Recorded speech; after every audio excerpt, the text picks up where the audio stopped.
Did you watch She-Hulk? I did. How you feeling about that? I Tyler, like I know you saw it. I know you love it. Oh yeah, I'm right invested in She-Hulk. Honestly, I don't even know why you guys asked me to jump on the show. I don't watch any of this stuff. It's great, isn't it? Because we love your sparkling personality and your dry wit. Right. Oh yeah. Yeah, I'm 12 pounds of shit wrapped in a 10-pound tarp. See, it's comedy like that keeps you coming back.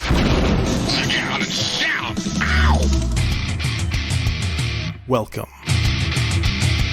You have now tuned in to the Blackout and Shout podcast with your host, Mike Kincaid. Can I tell you that Baby Yoda just annoys the shit out of me? Because you haven't watched The Mandalorian. Oh, look at Baby Yoda, so cute. Levy Curry. Some people do all sorts of crazy stuff, like dinosaur romance novels. Those are really a thing. Taken by the T-Rex. A billionaire dinosaur forced me, ravaged by the raptors. I wonder if there's audiobooks of them. And Jed Vargo. He was always like well known for wearing the Nazi outfit on. Captain Kangaroo? Captain Kangaroo. Didn't he have the... No. And he did not dress up as a Nazi either. So sit back. Mike, are you... Listen to me. Relax. Say, transform and roll out. And enjoy the show. Welcome, everyone, to episode 152 of the Blackout and Shout show, starring yours truly. And to my left, I have our guest of honor, Tyler Gillette from the Arctic North. How are you doing up there, Tyler? Hey, I'm doing good, even though I'm here against my will. Seriously, let my family go, Jed. Moving right along, and to my other digital diagonal, we have Mr. A man who needs no introduction, of course, Mr. Levy Curry. But you introduced me anyway. Levy Curry, everybody. How's it going? Good. Hey, I bought a Wasp record last week at a yard sale, and then I brought it home and I started playing it, and I'm like, this doesn't sound like Wasp. And then here I found out it was on the B side. Oh my god. I was going to say, did you buy the bootleg Bumblebee? That took me a second. Right. I think I'm going to open every show with a joke. I think that's going to be the new thing now. That's going to be a new shtick.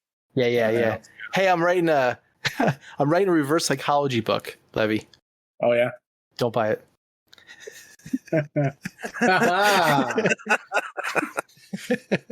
Hey Levy, why can't Tyrannosaurus Rex clap their hands? Why is that? Because they're extinct.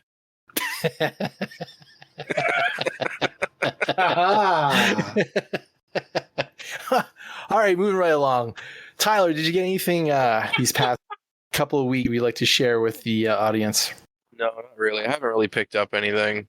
No? Well, I guess I got no Warhammer stuff. Picture. No, well, I got it's from a game called Hordes or War Machine / Hordes. It's the Circle Orboros Wold-Wrath Gargantuan. It's just a really giant stone construct. It goes with the other one that I painted. So that's about all I got. And then other than that, I got a newfound love for the Assassin's Creed series. Oh, would you start over? Yeah, I started over from the first one, and I just finished Assassin's Creed 3 last night. So I've played 1, 2, Brotherhood, Revelations 3, and I'm going on to Black Flag next. I was going to say, that's right around the time that they started changing the mechanics of the controls. Actually, that was around Origins, I believe. Or Origins is when they changed the whole formula entirely and made it more of an RPG. 3 is kind of where they changed the controls. And then I haven't played Black Flag. I mean, I played it briefly, but I didn't like it back in the day because I didn't like the ship combat. But I'm going into this with an open mind because I tried to play Valhalla a few months ago, and I think I got like an hour into it, and I was like, man, I don't want to play this. Really? It was just like it was like seeing the forest for the trees almost. You know what I mean? Where it's like I'm looking. Well, Origins was like really good. I'm going to do this for 60 hours. Yeah, and yeah. Exact same thing, right? So what I decided to do instead was go back and relive the series and just kind of experience all the gameplay advancements from day one. So that's why I started with 1, then 2, then Brotherhood, and so on to see just kind of the evolution of the game series. Because it had been a long time since I'd played an Assassin's Creed before I picked up Origins, like a couple years ago. And I played Odyssey with Dakota because he was really big into Assassin's Creed as well. I was going to say, Odyssey was like a really good game. And then Valhalla came after that. I'm surprised that they didn't stick with the same formula for Valhalla because... They did. Valhalla is just Origins and Odyssey, but with a Viking skin. Yeah. Which is fine. I really enjoyed Origins. Odyssey was really big for like, it didn't need to be. Yeah. And then with Valhalla, I just, it was almost like it was like, this is going to be a wash, rinse, repeat thing again. So I decided to go back to the originals and just kind of see where all these advancements came from. That's weird because you're into like Vikings and stuff. At least you were. I am, and it's not like I'm not going to play it. I still have it. I'm still going to play it. I just want to experience all the other games first because when Black Flag came out and I really didn't like it, I just kind of put the entire series down. And 3 actually started that because it deviated from the formula. And when I was younger, I didn't like change nearly as much as I'm accepting to it now. So I just finished 3 last night, like I said, and I absolutely loved that game. I thought it was really well done. I thought the gameplay was like a natural evolution and kind of refreshing to the series after playing 3 games with Ezio in that same kind of style. But the thing I like about it most is the innovation to like the stealth mechanics, whereas Origins and Odyssey didn't really have a lot of stealth outside of hide in a hay bale or crouch down in some grass. But there wasn't like Malakas. There wasn't like a creed of assassins that you controlled, and so at least not the way I remember it anyway. There could have been. It's just been so long, but I don't know. I've been really enjoying the journey, as the white women say, going back through the Assassin's Creed games and just kind of experiencing it all for what it was.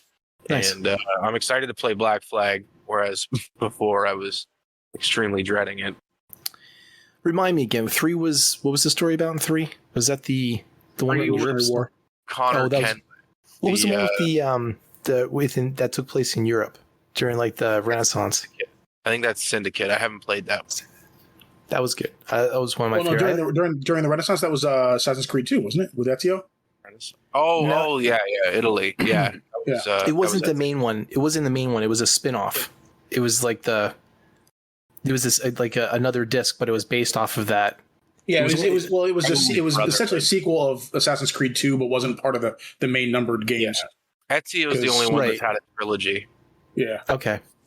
And I'll tell you, man, there's Ezio is probably one of the best written characters of modern video gaming to date. Like, there was just so much to that character, and like seeing the growth of the character all the way until he died. Like, there's never, in my opinion anyway, there's never really been, up until what I've played, a closure point like how Assassin's Creed Revelations kind of ended Ezio's entire story arc. And right, like 1, 2, 3, you're out. Yeah, that was really good. Yeah, I liked all of those.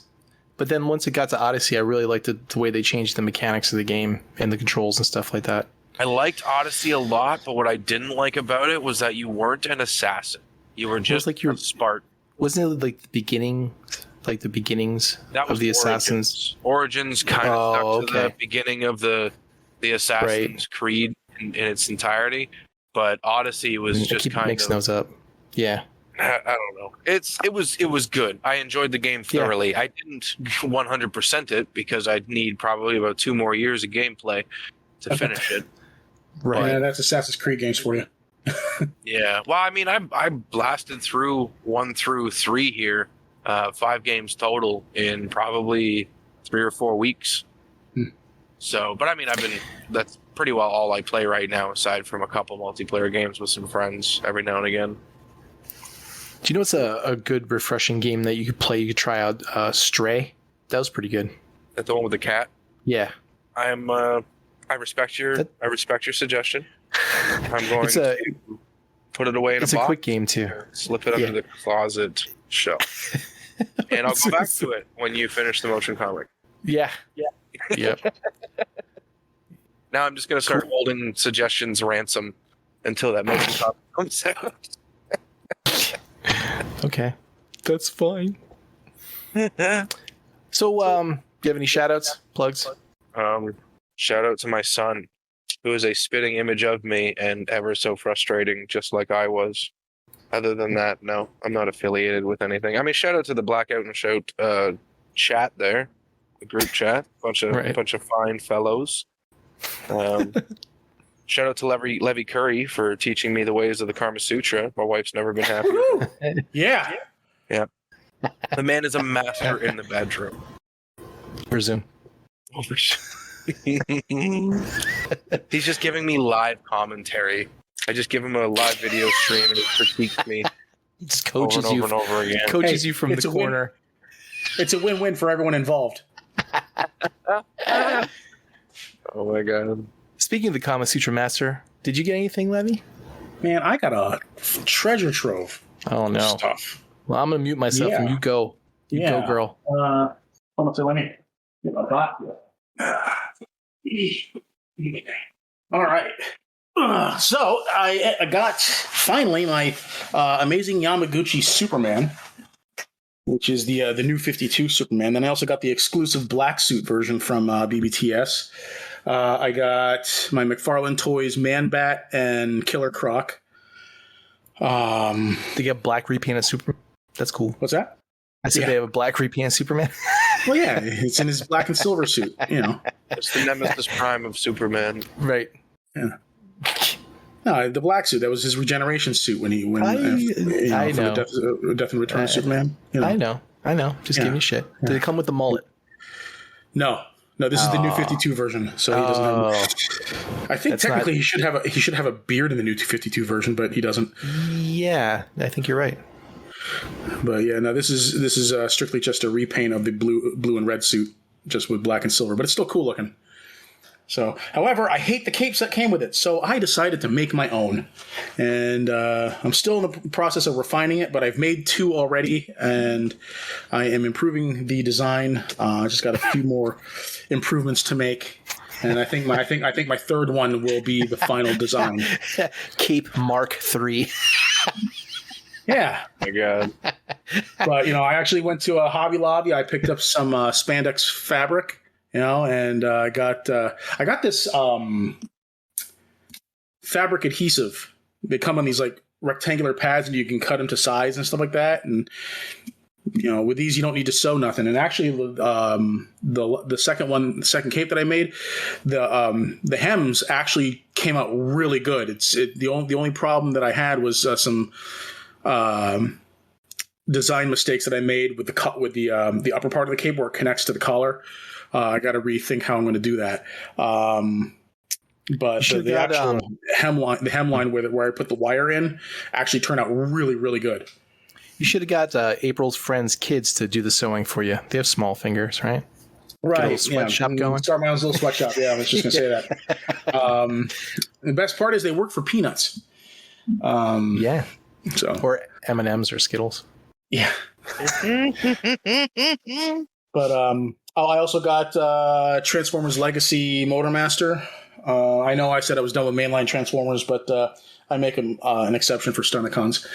And actually, he's decent. He's decent. I will say that. Trailer's a bit short. But then they freaking... I saw that DNA Designs is doing an upgrade kit to make Menasor taller and to lengthen to increase the length of the trailer.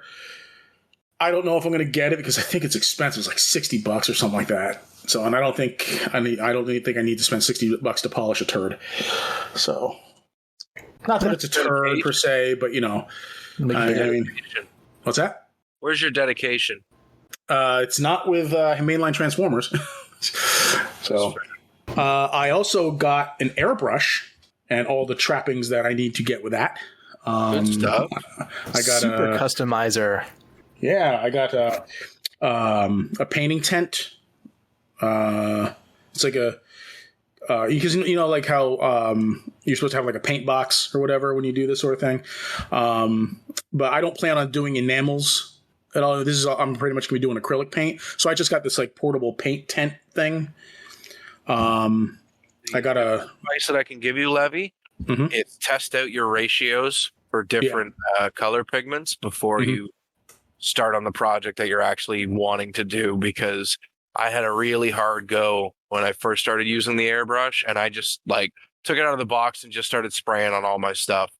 And I got a lot of mixed results because I was inexperienced, right? But it's very beneficial to like, you know what I mean? Take a couple of scrap figures. Yeah, go to like a Sally Inn or something like that. Pick up some secondhand figures for a couple bucks and just like experiment on them, see what kind of finish comes out. Because if you over lubricate it, you can get like a really grainy texture. If you under lubricate it, you know what I mean? Like there's all sorts of things that go into using an airbrush that I've had to learn along the way. So don't make the same mistakes I did. I will do that. Thank you. He will.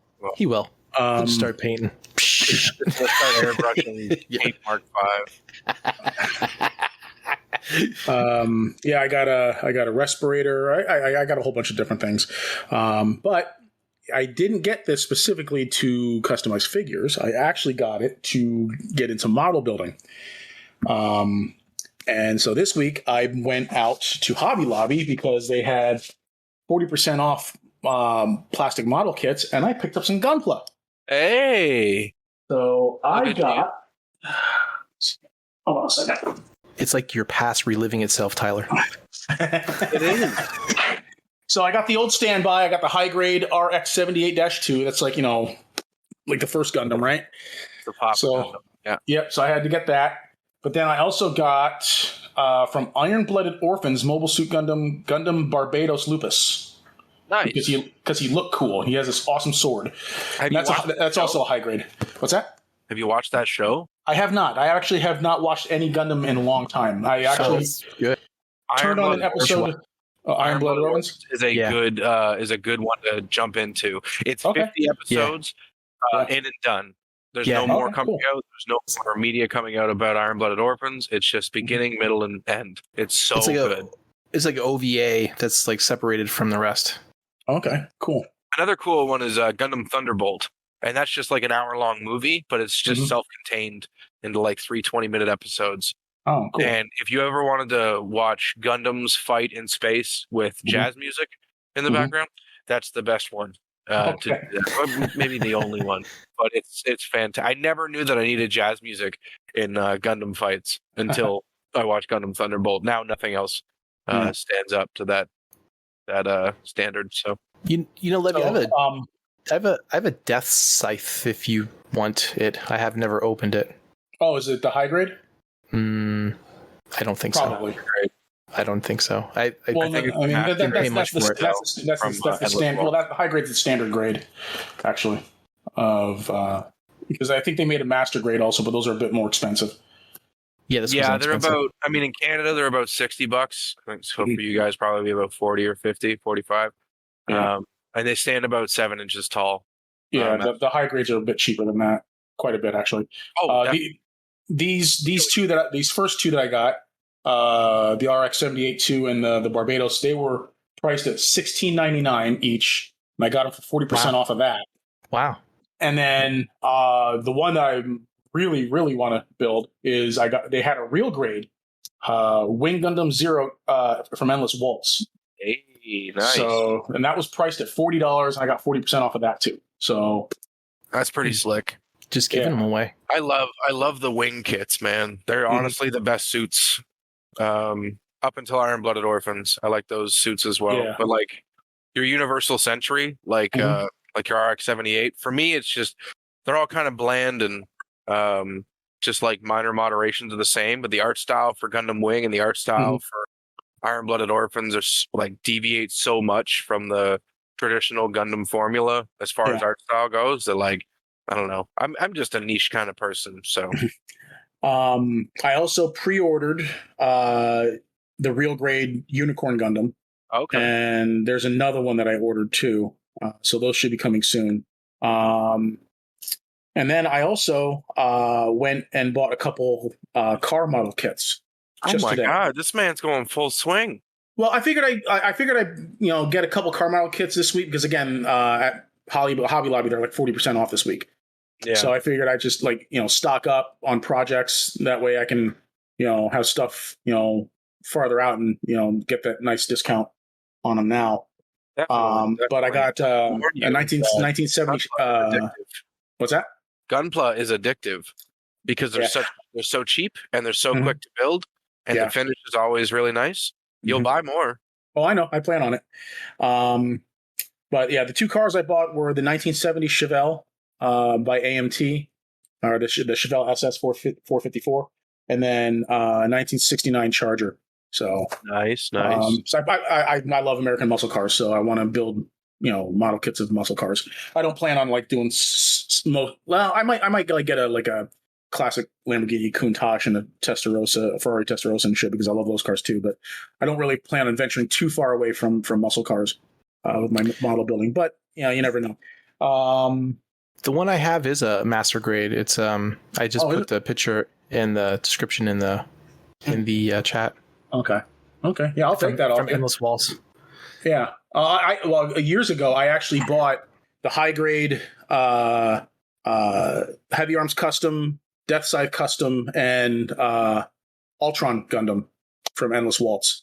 And I don't know what ever happened to them. I put them together and shit like that, but that was years and years ago, and shit just got misplaced and whatever. Oh, the old high grades? Yeah. Oh my God. Yeah, this was from 20 years ago. Yeah, they were such bad kits, man. I don't know. I remember having fun with them. I mean, their articulation wasn't great. Yeah. I just mean by today's standards, they've gone above and beyond with their quality today. I would really love to see they did do a master grade Heavy Arms Custom, didn't they? Yeah, they did. Yeah. Is that more recent? Bandai. But yeah, that's more recent. Yeah, so I definitely want to pick that one because Heavy Arms Custom is probably one of my favorite Gundams. Mm-hmm. So the only master grade that's not that recent is the original Wing Gundam master grade. That still got foils for the eyes and a little bit of the brow, which looks a little odd. But outside of that, everything is everything's mint. So my plan for these Gundams is actually I want to learn how to paint with a cell shaded finish, and just make them look like they jumped off the screen and shit. Did you get some Gundam markers? Actually, no. I'm planning on actually just doing this straight up with paint. I do have black lining markers to do the black line work. Yeah. But as far as the colored paint and everything, I plan on just either airbrushing or hand painting it. Yeah, definitely. So, but if I want to, I could go and get Gundam markers. Hobby Lobby has those too, but they're a bit expensive. It's like $20 for a pack of 5. Endless Waltz anime is the anime I kind of based a lot of my Blender procedural cell shader. Yeah. So it's if you watch that anime, it'll give you a lot of good references on how to do cell shading with the highlighting on it. God, that anime, the Endless Waltz, was so ahead of its time. That came out in 2000. It was really good. Yeah. Yeah, it's the perfect year. It's it has a really good texturing and anime probably about good 10 years ahead of it before the all the CGI stuff got crappy, and it has that 90s retro feel to it too. Yeah. April was actually a big fan of Gundam Wing. She had watched the whole series. This is actually before we actually got together. She used to watch all sorts of anime and whatnot. So, but she really loved Gundam Wing. Well, when you see her after the show's done, you should go up to her and say, "I can be your hero, baby." see if she falls for that. It's a 10 out of 10 pickup line, honestly. Oh, really? So yeah, it works in clubs and bars and stuff. No big deal. So I think that's it for what I got. So cool. But yeah, no, I'm excited to get working on some of these projects. It's going to be fun. Can't wait to see the results. Right on. Yeah, me too. So you start using your airbrush, you'd be like, shh, just like, fuck. I know, he goes to use it the first time, and it's actually holding it backwards and just sprays him in the face. Like he has a respirator and a hazmat suit, and all that stuff. Yeah, he's gonna look like Jesse from Breaking Bad, just spraying fucking Gundams.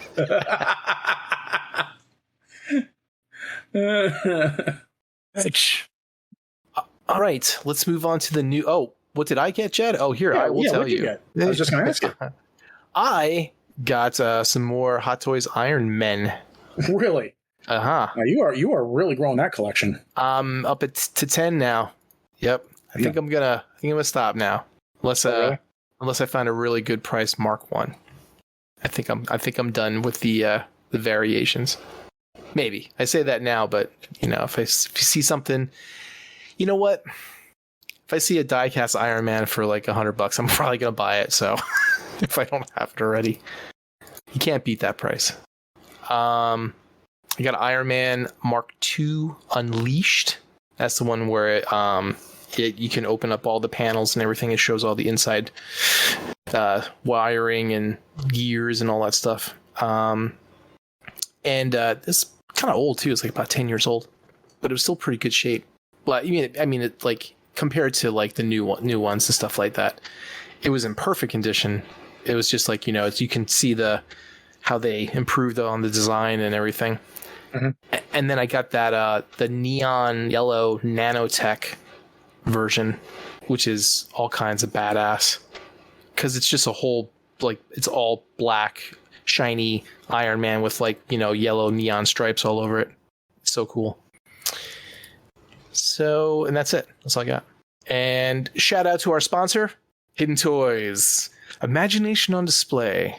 Go to hiddentoys.net for all your robot and superhero art print needs. Yay! Yay. And now back to our show. On to the news. Let's see. So, I got Joe E. Tata, his name is. He was 85 years old. He was an American actor. He was on Beverly Hills 90210 and The Rockford Files.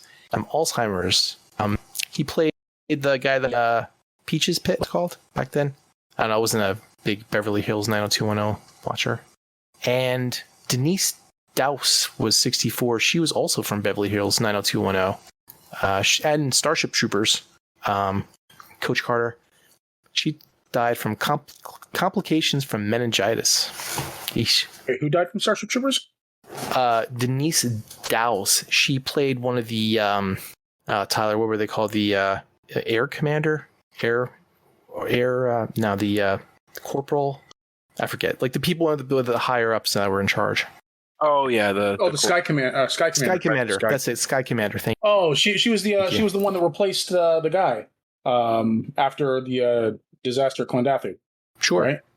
Right? Sure. Sky Marshal Dean resigned, and I can't remember her name, but she was the Sky Marshal that replaced him.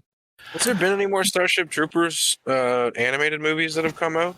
Well, there was that series that was supposed to be really good. Chronicles of the Roughnecks or some shit like that. That was a movie. Oh, really? No, there was a series called Roughneck Chronicles or something. It was a CGI animated series that was supposed to be really, really good. And I never watched it, but I've seen clips and such here and there, but I never actually sat down and watched it. But I heard it was fantastic. I thought that was the fifth movie, but maybe I'm wrong. But yeah, it was a CGI. It was good. It was what's his name was did voice acting in it again. Casper Van Dien. Thank you.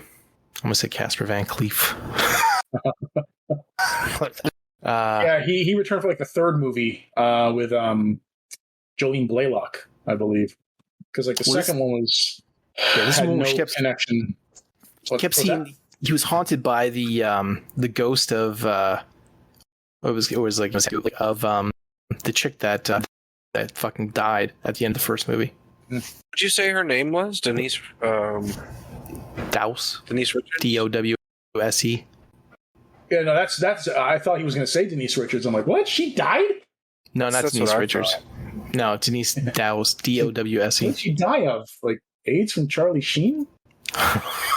Hey, ho. I'm sorry. Oh yeah, Sky Marshall Meru. Did you know that Rue McClanahan was in that movie? Who? Don't know Rue who that is. McClanahan. She's one of the Golden Girls. Blanche. She was? Yeah, she was the blind teacher. Oh yeah. I guess Oh, she yeah. was. How about that? No shit. So was Amy Smart. Yep, that was like one of her earliest roles. Oh. Yeah, Denise Downs, Sky Marshal, something or other. I want more Starship Troopers.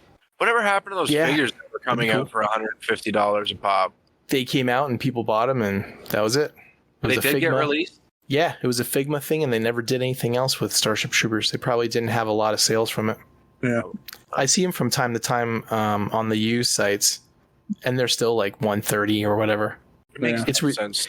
It holds value. It's weird. It's like there's a couple Figmas that are like not priceless, but people just snatch them up right away. Any of the Berserk ones that came out, any of the Metroid or Zelda ones are usually gone in like a second. And that one, like Starship Troopers. I have a Figma Samus. You do? That thing's Yes, I worth. do. Yeah, I know. As per the Starship Troopers fandom, there's still only 5 movies. Right. Starship Troopers, Invasion, Marauders, Hero of the Federation, and Traitor of Mars. Traitor of Mars is the 5th one. Yeah, Roughneck Starship Troopers Chronicles is this series I was talking about. Rough. Oh, there it is right there. All right, let's see. Gerald Potterson was 91. He was a British Canadian animator and film director. He did Heavy Metal, Yellow Submarine, and the Smoggies. So he was the film director and animator for Heavy Metal. Wolfgang Peterson died, 81 years old. German film director. He did Das Boot, Story, and Troy, and a bunch of other ones. He had pancreatic cancer. I really like Troy. Yeah, me too. Good movie. The movie I like Troy that with Brad Pitt. Brad Pitt. Oh yeah. Oh yeah, that's a great movie. The fight scene with him and Eric Bana. Yeah. Yeah. No, I like the I one in the just- beginning where he. Production where he ganked Nathan Jones. Yeah, that was. I couldn't remember his name. Nathan Jones. Yeah, he just fucking jammed that fucking Gladius right into his neck. Isn't Nathan Jones like from your area? Wasn't he in one of Mike's music videos? I don't know. I know he used to be in WWE for very briefly. Was Is that who yeah, but I Big dude is? I think so. I think that's Nathan Jones. Yeah, in Yeah. Mike's music video, Oh. the one that's like half music, half story. It's like the Angel Down Yeah. origin or whatever the fuck that was. Right. No, it was cool. And that's it. That's for all the people that died. As far as I saw that was relevant to our show. Rest in peace. So your hatred for John Bailey, Yep. if he ever, God forbid, bites the bullet, are you going to cover it on the show, or is one final F you to John Bailey, you ignore him to death? No, I would cover it. I actually saw John Bailey had died about a couple months ago in the list, and I'm like, that's the wrong John Bailey. He got hard a little bit though when he read it. I did. I got a little excited. Yeah. I was like, what? What happened? Woke up that morning with a cocky smile, swollen crotch, and sticky sheets. He woke up and said, "And the day is mine." Let's move on to the trailers. Trailers. Did you watch trailers, Tyler? Yeah, I watched them while we were talking. You're a liar. But I'll believe it. We go through the conversation. Let's start with the first one. Lord of the Rings, Rings of Power. I think that's the final trailer, probably. Yeah, that's coming out soon, isn't it? Yeah. Do tell. I know I can look at the girl that plays Galadriel all day. Yeah, I think this Lord of the Rings thing looks really pretty. Yeah. It's a TV show, right? Mm-hmm. Yeah, it's on Amazon. Yeah, it does. It looks cool. I don't know if I'll watch it, if I'm being honest. I don't I don't hate Lord of the Rings, but it was just one of those things where it's like the first 3 movies was good enough for me, and I can't watch them again because every time I start with Fellowship of the Ring, and I fall asleep right after they get on or they leave the Shire for Mordor. Well, I remember last time you were on, we were talking about Legend of Vox Machina, and I remember you saying that you weren't really a super huge fan of medieval fantasy. I used to. I think I'm just more of a fan of sci-fi now, but I used to be really big into fantasy stuff. Oh, okay, yeah. Like knights and dragons and, big scale wars and stuff. Like, that's why I really like Troy. Yeah. You know what I mean? Because, like, I love that old school style of scale of war where you just take two giant forces and run them at each other. Yeah. Right? That's what made Twin Towers so special to me. I'm back. Oh, good. We were so worried. How do I sound? Okay. Better. Probably doesn't help that the washing machine is going through its spin cycle right at the moment. Oh. Your quality is okay, but it's still the same grating voice we're used to. Well, maybe I should talk like this and say, "How are you doing tonight, Tyler?" There you go. That's a Megatron voice. I appreciate you. Yes. I saw the one was Megatron. Let's be honest. There was a Leo Convoy on Ami sale for used. It was $65 MP. Yeah. I'm like, that's cheap. Yeah, it's for a reason. the paint on that figure is so like delicate. Like, I transformed mine once and I put him in the detail, and then he was like one of my first figures to go when I decided to sell a lot of my stuff because I don't really have any attachment to the Japanese stuff. Yeah. But actually, that's something I got a storage unit, so I packed away like 90% of my collection stuff. And the only thing I have left that's Beast Wars is the Masterpiece. And everything else is either sold or in storage. How'd that go, your sale? Good? Did you get rid of most of it? So, yeah, it was okay. I mean, I kept a lot of it because like the show characters and some of the toys that I grew up with that I remembered fondly. So I still got a decent sized box, but like I had the whole North American line. I had some of the variants. I had a lot of the Japanese stuff. I had some of the BotCon stuff, and I don't know. I just needed to liquidate a lot of it, and I don't know. I think I sold 50 figures, and I made just under 4,000. Oh, wow. That's good. I think for 50 figures. Yeah. Where did you do all your selling at? Like online or? Yeah, just on the Facebook there. Oh, okay. I never got into selling on eBay, and I don't think I want to start now that PayPal's not involved. So they don't use PayPal no more? No, they haven't used PayPal in a while. Well, you can still use it. It's just that it's not the default payment stuff. Yeah. Oh, okay. I don't know if the Canadian eBay is different. Honestly, I haven't shopped on eBay in so long, like since I collected Transformers, so I couldn't really tell you. I do all my stuff on Macari. That's my favorite site. Yeah. You still using Camel? Yeah, from time to time. If I haven't watched for anything lately. Like, all the mining is all on Ami. So I completed my Final Fantasy collection, so I'm not really like looking or hunting for anything specific. But anyway, Lord of the Rings trailer looks cool, or do you think it's going to be one of those convoluted stories where it's going to be hard to follow? It looks really pretty. Mm-hmm. For me, it's a pass though. Like, I don't know if it's just because I don't have time, but like, I'm just now getting around to finishing season 2 of Pacific Rim: The Black. Oh yeah. Yeah, I haven't watched that yet. It's good so far, but I mean, it's fucking 7 episodes, so there's only so much story you can cram into it. But no, the Lord of the Rings stuff, like, I feel like it's going to be visually pleasing for a lot of like Lord of the Rings fans.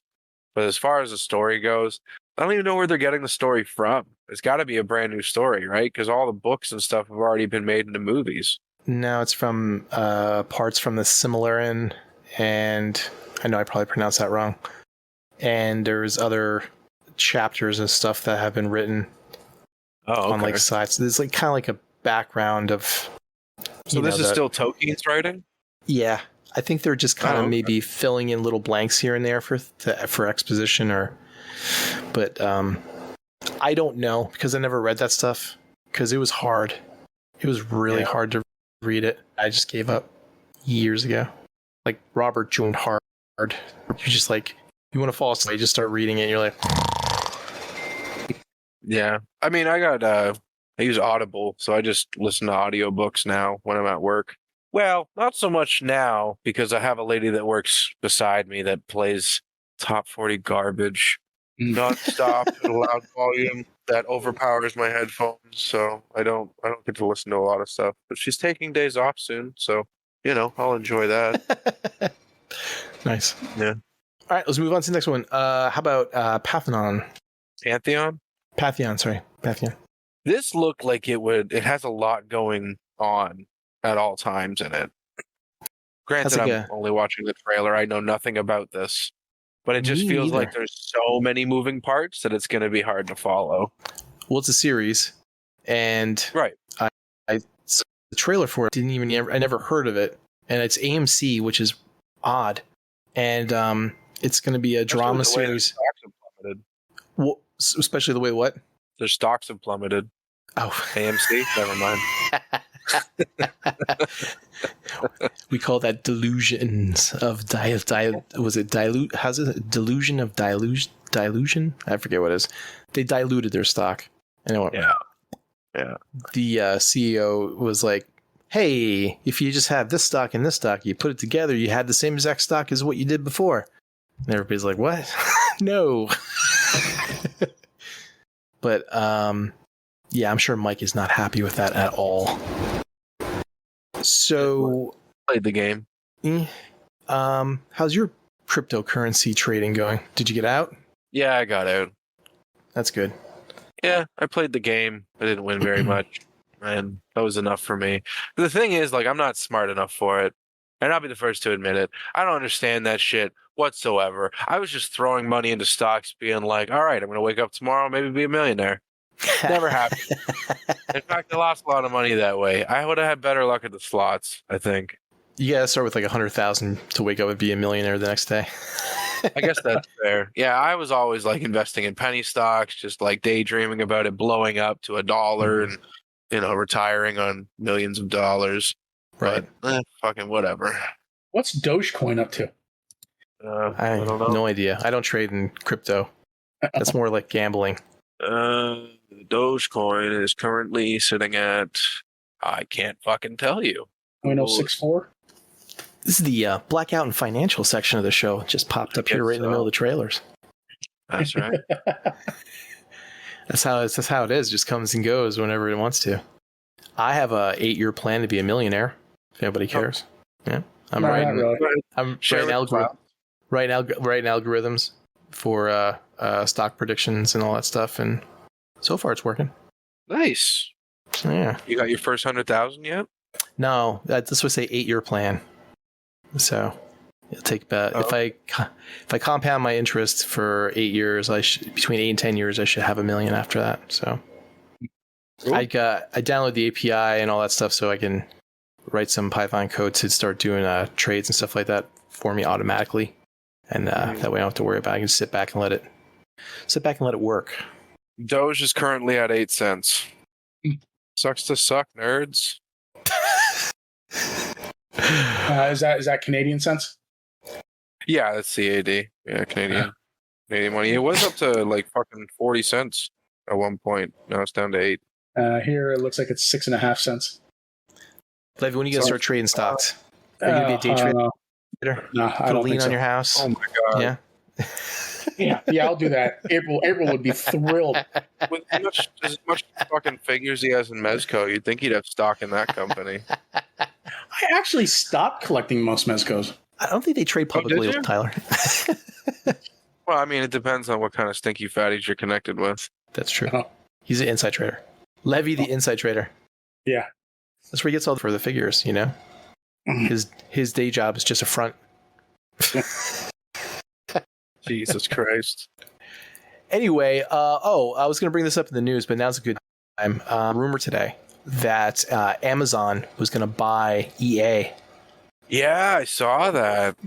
Yeah, but I also heard that there was I saw a headline saying that reporter causes confusion when they report that Amazon's going to buy EA. So I don't know if that was like a mistake or untrue or whatnot. So I didn't get a chance to watch it. But. Whatever it was, it boosted EA stock about 3-4% today, and Amazon. Really? Yeah, and then that was pre-market, and then when the trading started and people were like, this is probably bullshit. They just it went back to where it was.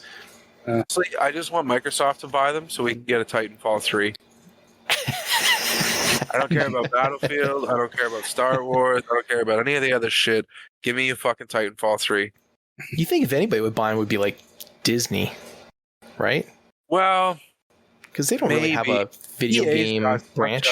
Dummy rep though. Do they? Disney did actually have a video game branch, and they shut it down. They dipped their toe in the pool, and when they didn't overwhelmingly succeed, they pulled out. Was that? Outside of Disney properties. Well, that's the story of my life. Was that the games where you had to buy the figures or whatever, and they came with them or something, and you could put them on? That was Disney Infinity, and that was like a rip on Skylanders, I think it was called. Yeah. No, I'm talking about there was a studio owned by Disney. It was one of their very first like independent projects, not of the Disney properties, called Split Second. It was a racing game, and it was fantastic, by the way, because you had. Isn't that the game that's like Mario Kart but with real cars? No, that's Blur.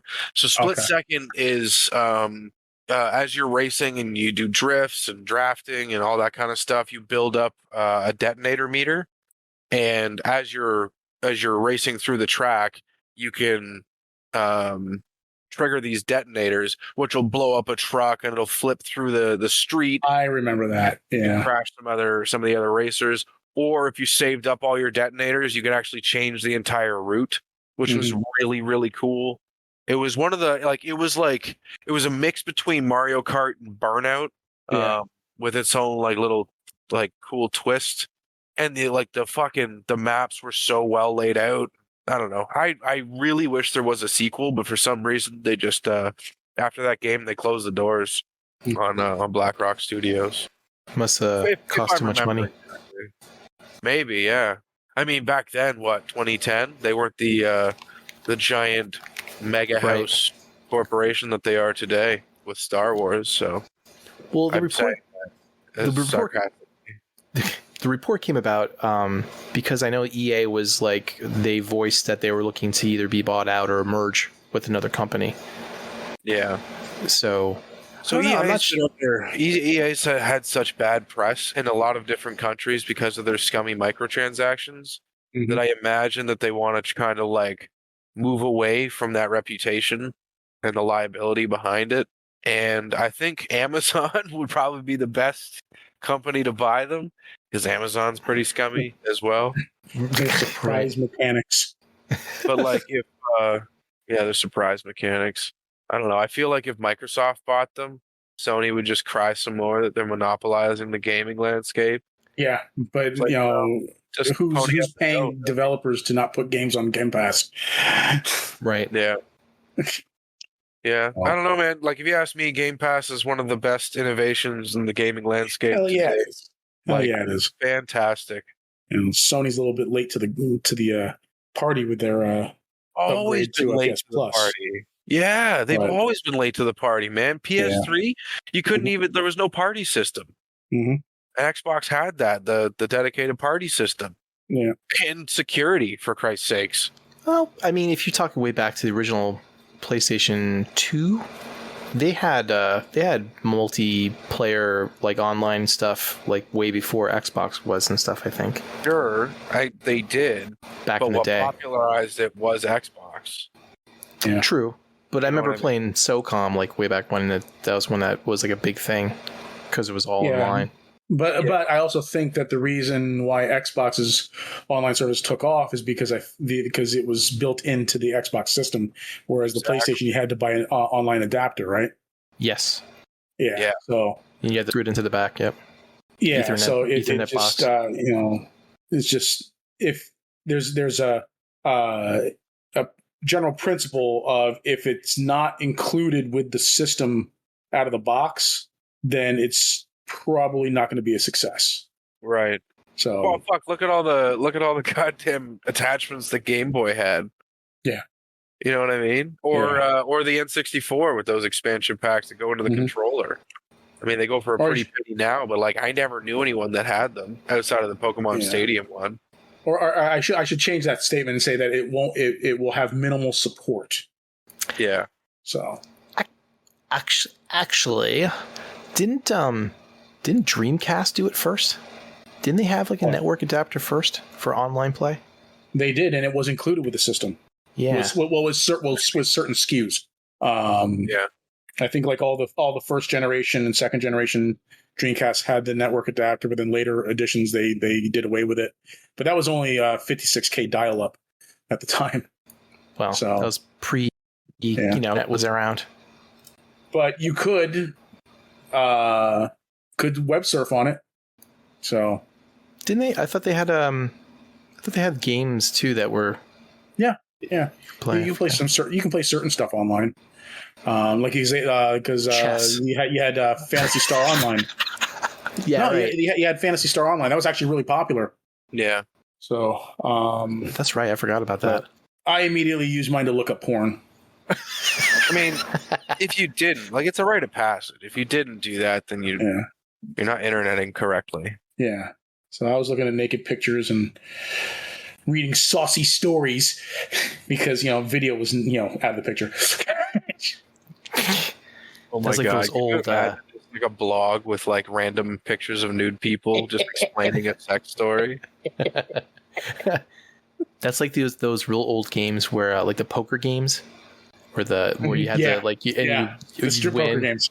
Yeah, you win so much, and they were like reveal the 8-bit naked girl. 8-bit nipple. Yeah, or the Leisure Suit Larry games. Remember those? Right. Oh my god, yes. Thank Xbox for that one. I never saw it on PlayStation, but Xbox had it. I remember freaking Larry in that game getting a blowjob under the table, from under the table in the one scene. Yeah. That was funny. Oh man. So, Pantheon. Yeah. So that's it seems similar, like the plot seems similar to that or the premise seems similar to that Johnny Depp movie where he uploaded his brain into a computer, right? You remember that? I never watched that either. I was thinking more like the Matrix crossed with Ready Player One type of thing. Okay. But yeah. No, I just remember like the brain. Yeah. So it looks cool. I'll definitely check that out. And last but not least, but Obi-Wan Kenobi, A Jedi's Return documentary about the series that came out. I actually think this might be more interesting than the series itself. I'd have to watch the series though to watch the documentary on it. I think it's just going to be fun watching Hayden Christensen come back, and talk about his experience about how much George Lucas sucks and how much he hates sand. Yeah, how much he hates sand. Yeah, it's coarse and it gets everywhere. I don't really have anything to say. I don't care. I know. It's okay. It's all right. I know you're a big Star Wars fan. It's just in the war in the stars. God. Oh my god! Listen, I triggered some kid on Xbox actually. So I have a dude at work that I started playing Xbox with, and his friend is a diehard Star Wars fan. And I was like, man, Star Wars is so dumb. And he's like, leave the party. Don't ever talk to us again. He got so mad. Nice. He's a solid guy, but like, man, he's defensive about Star Wars. Jesus. Wow. I mean, it could be worse. He could have gone all of his friends to bully me off Twitter. You were canceled. Yeah, I could have been canceled. Or they call the Mounties on you, right? Yeah, I might swatch it. Yeah. Send some Imperial stormtroopers to your door. Moosekin Brotherhood would show up at my door, cart me off. Just a big old fucking moose with a mobile prison of antlers as bars. Fucking Bullwinkle. All we have is little maple syrup packets for rations. That's all they feed us. Hey there, Tyler. Watch me pull a rabbit out of my hat. Yeah. All right, let's move on. I watched some cool shit this past week. Okay. I watched the movie Nope. Did you guys ever see that yet? I have not. I haven't seen it. It's quite good. Is that the sequel to Get Out? No, it's its own thing. It's Buzz Jordan Peele. He writes and directs it, and isn't it the same actor? Produced it. Is it? I thought it was. It might be. I thought it was a sequel because I thought it was the same actor. You know what? It might be. It might be the same actor. Up so I'm not being fucking underhandedly racist. I didn't Get Out, so I can't. I'm trying to reference the trailer, but I can't. Maybe it was really good though. It was like, you know, definitely one of those horror, creepy, sci-fi type of movies. I said let April know that he did not jump the shark with the whole alien thing. Okay, cool. It is the same guy. I'm not racist. It is the same guy. Oh, he was also Black Death in Kick-Ass 2. Wow, I haven't seen that movie in. Yeah.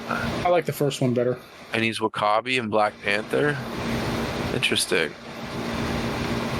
He's definitely a familiar face. That's why I thought it was a sequel, because it's the same guy. So I thought it was... I thought he finally got out, and then he got into another situation. He's just like, nope.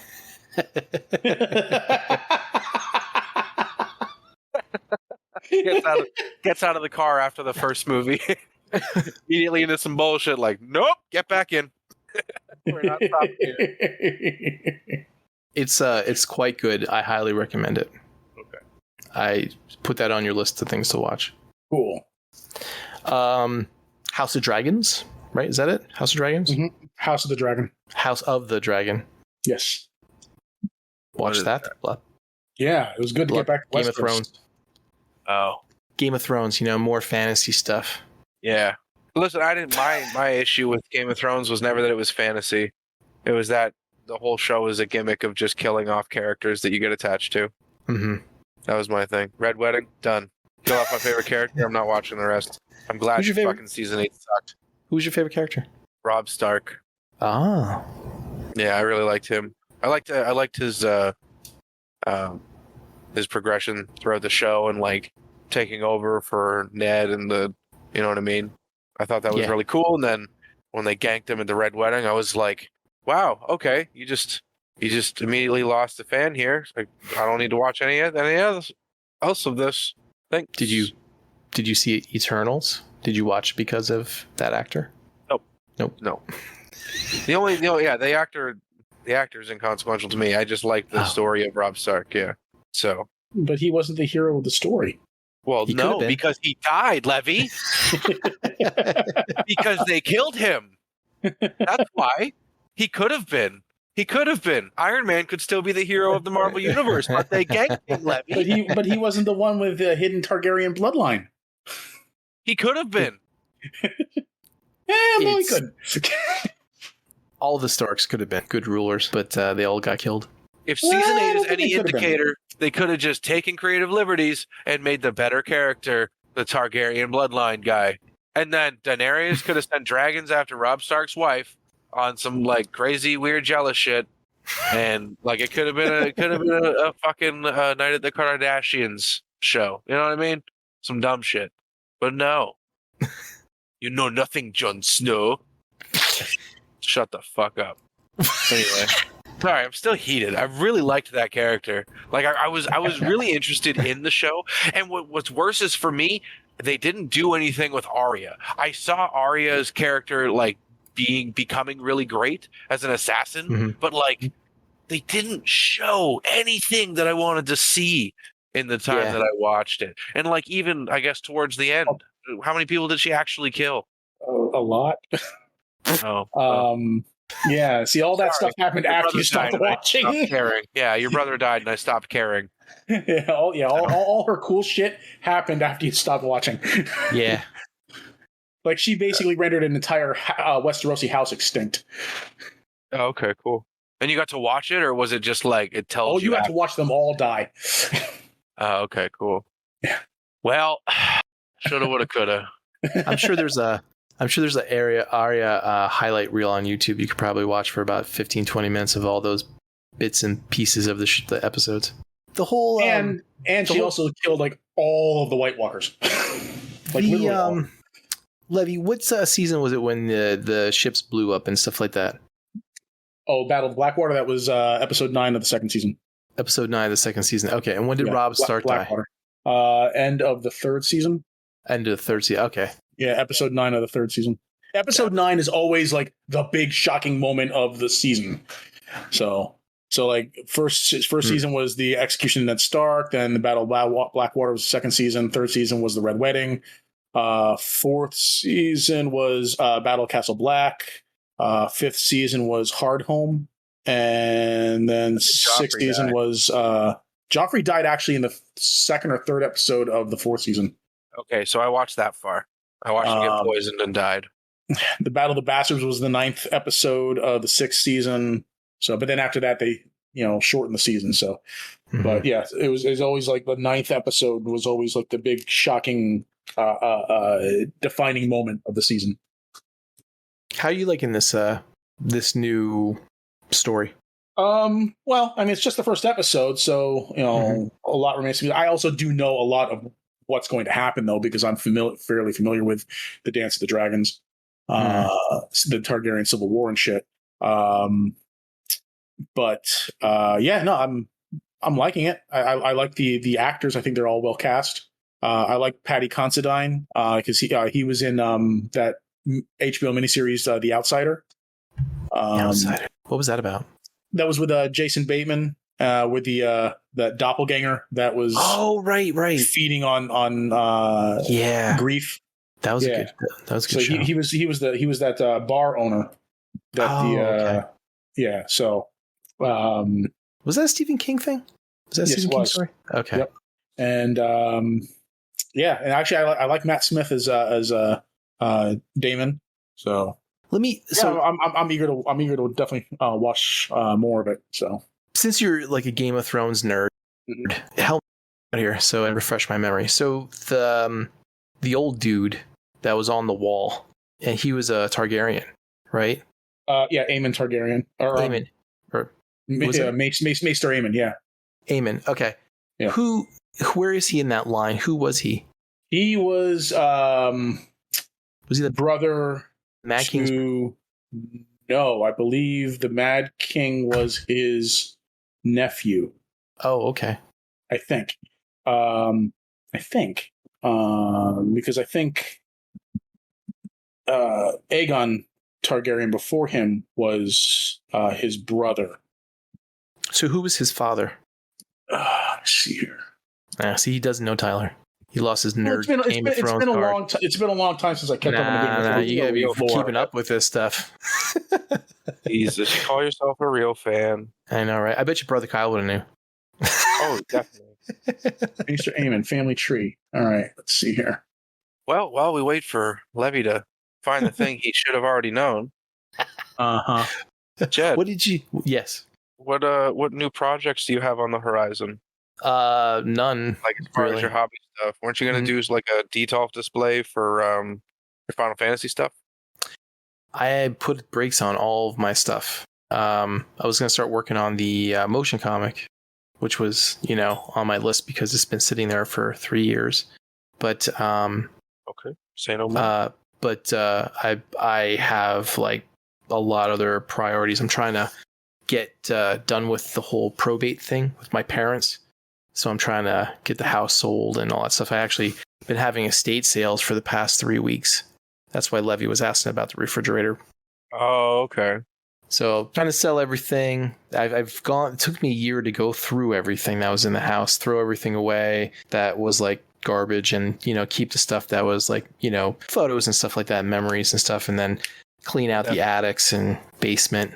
I still have to do the garage, but so now I'm at that point where I'm just trying to get rid of the stuff that's still good to sell. And once I get that done, then I'll sell the house, go through the garage and all that stuff and get rid of that. Then I could then I can hopefully close up the whole probate thing and get that done with. And then once that's off my back, once all those little concerns that I have that are floating there that I have to tie up all those loose ends. Then I'll have time to get back into my hobbies and, work on stuff. But like I said, the first thing's going to be the motion comic. But I've learned a lot, like in the past couple of years, that since I started doing it with like using Blender for 2D animation and things like that. So I can apply a lot of things that I've either built or learned to use it for that. So that's where I'm at with everything. So it probably won't be. I want to sell the house before it gets cold, of course. Yeah. So get all that done. So probably it's so maybe hard to sell a cold house. Yeah. So probably like after Christmas, then I'll hopefully be free of everything and done with it. But I have the RetroCon convention coming up next month, so I got to plan for that a little bit and get that out of the way. So I've been trying to prep for that too.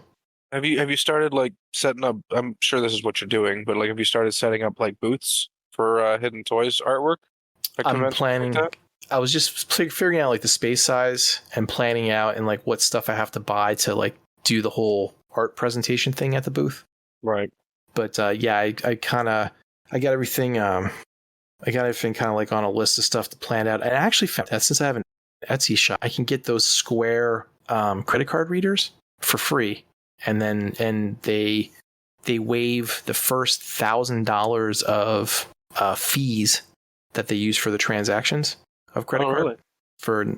And so I could use that for nothing at the show. That way, I was going to originally say, hey, just send a PayPal to this address or whatever. But now I can just say, here, use your chip or tap it or swipe it, and it'll go through. But yeah, I've been printing out stuff to put in books, and then be printing out stuff to hang up, and I've been kind of like laying out and planning out where the table's going to go and what I'm going to hang where. And I'm going to do these triangular kiosk type of things where I can put like 12 prints on them around your side. Kind of make it like a thing where people can like walk in to it versus having a table right in front saying, can I take your order, please? You want to supersize that? Make it a little bit more like. There was when I was there last year, there was a corner booth that these couple of guys had. They put their stuff together, and they made it into like this room where like they had a couch and a chair, and there was a TV playing like old stuff, and they had like shelves up with like memorabilia, and it was really cool.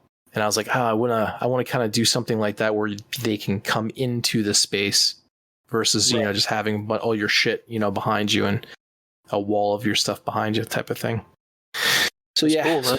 Yeah, I got a month to figure that out. That's going to be here before you know it. End of September. So Levy, we gave you plenty of time. Did you figure all this out? Yeah, so Aemon was Daenerys's great uncle. His father was Maekar Targaryen. He's never really mentioned much, so that's why I didn't know who he was. But his brother, which I knew, was Aegon Targaryen, Aegon the Fifth. He was actually the main character of a series of novellas called Duncan Egg. They made a comic of that, or a graphic novel. Yeah, and in that Aegon Targaryen, which he was not known to be Aegon Targaryen at the time. He was the squire of Duncan the Tall, who would become a member of the Kingsguard. So Aegon Targaryen, Aegon the Fifth became king, and then his son Jaehaerys inherited the crown. Jaehaerys is the father of Aerys, the Mad King, and then the Mad King was the father of Rhaegar, Viserys, and Daenerys. So how old was that dude? Like when he was at the wall? He was old. He was in his hundreds. Yeah. He actually mentioned Aegon. He actually mentioned Aegon, but he called him Egg in one scene when he was talking to Jon. Okay. Actually, it was the scene where Jon figured out his. I think it was when he figured out his Targaryen lineage. He mentioned his brother Egg because actually the original the crown was originally supposed to go to Aemon, I think, but something happened where he didn't get it, and then one of the other brothers, not sure if it was Daeron or Aerion here, but one of them was supposed to get it, I think, but then it eventually fell to Aegon because Aegon was the youngest brother, and he eventually inherited the crown, and then he had several kids, and hilarity ensued. Yeah, hilarity. But we'll call it that. So this series takes place, what was it, 140 years before? 172 years. 172 years before. Yeah, this goes back to the fifth. This goes back to the fifth Targaryen king. Okay. Viserys the First. So, do you think this whole season is going to focus on those specific characters, or is there going to be like a time jump where they move on? There's definitely there's a time jump. There's a time jump because it's going to deal with both. I think it's also going to go back and forth too, but it's actually the story is about going to be about Rhaenyra and how she was named the heir apparent by her father, which goes against all sorts of tradition, right? So it's going to jump between her younger years and then when she's older and married and has children and stuff like that. And I don't want to say too much because I don't want to spoil nothing for anybody, but for anybody that didn't bother reading up on the Targaryen Civil War or whatever. But I did not. So good, Levy. I'm happy because I was really hoping to experience it for myself. Were you concerned? I was a little concerned. We're going to see a lot of dragons in this series. A lot of dragons. They said that about Game of Thrones.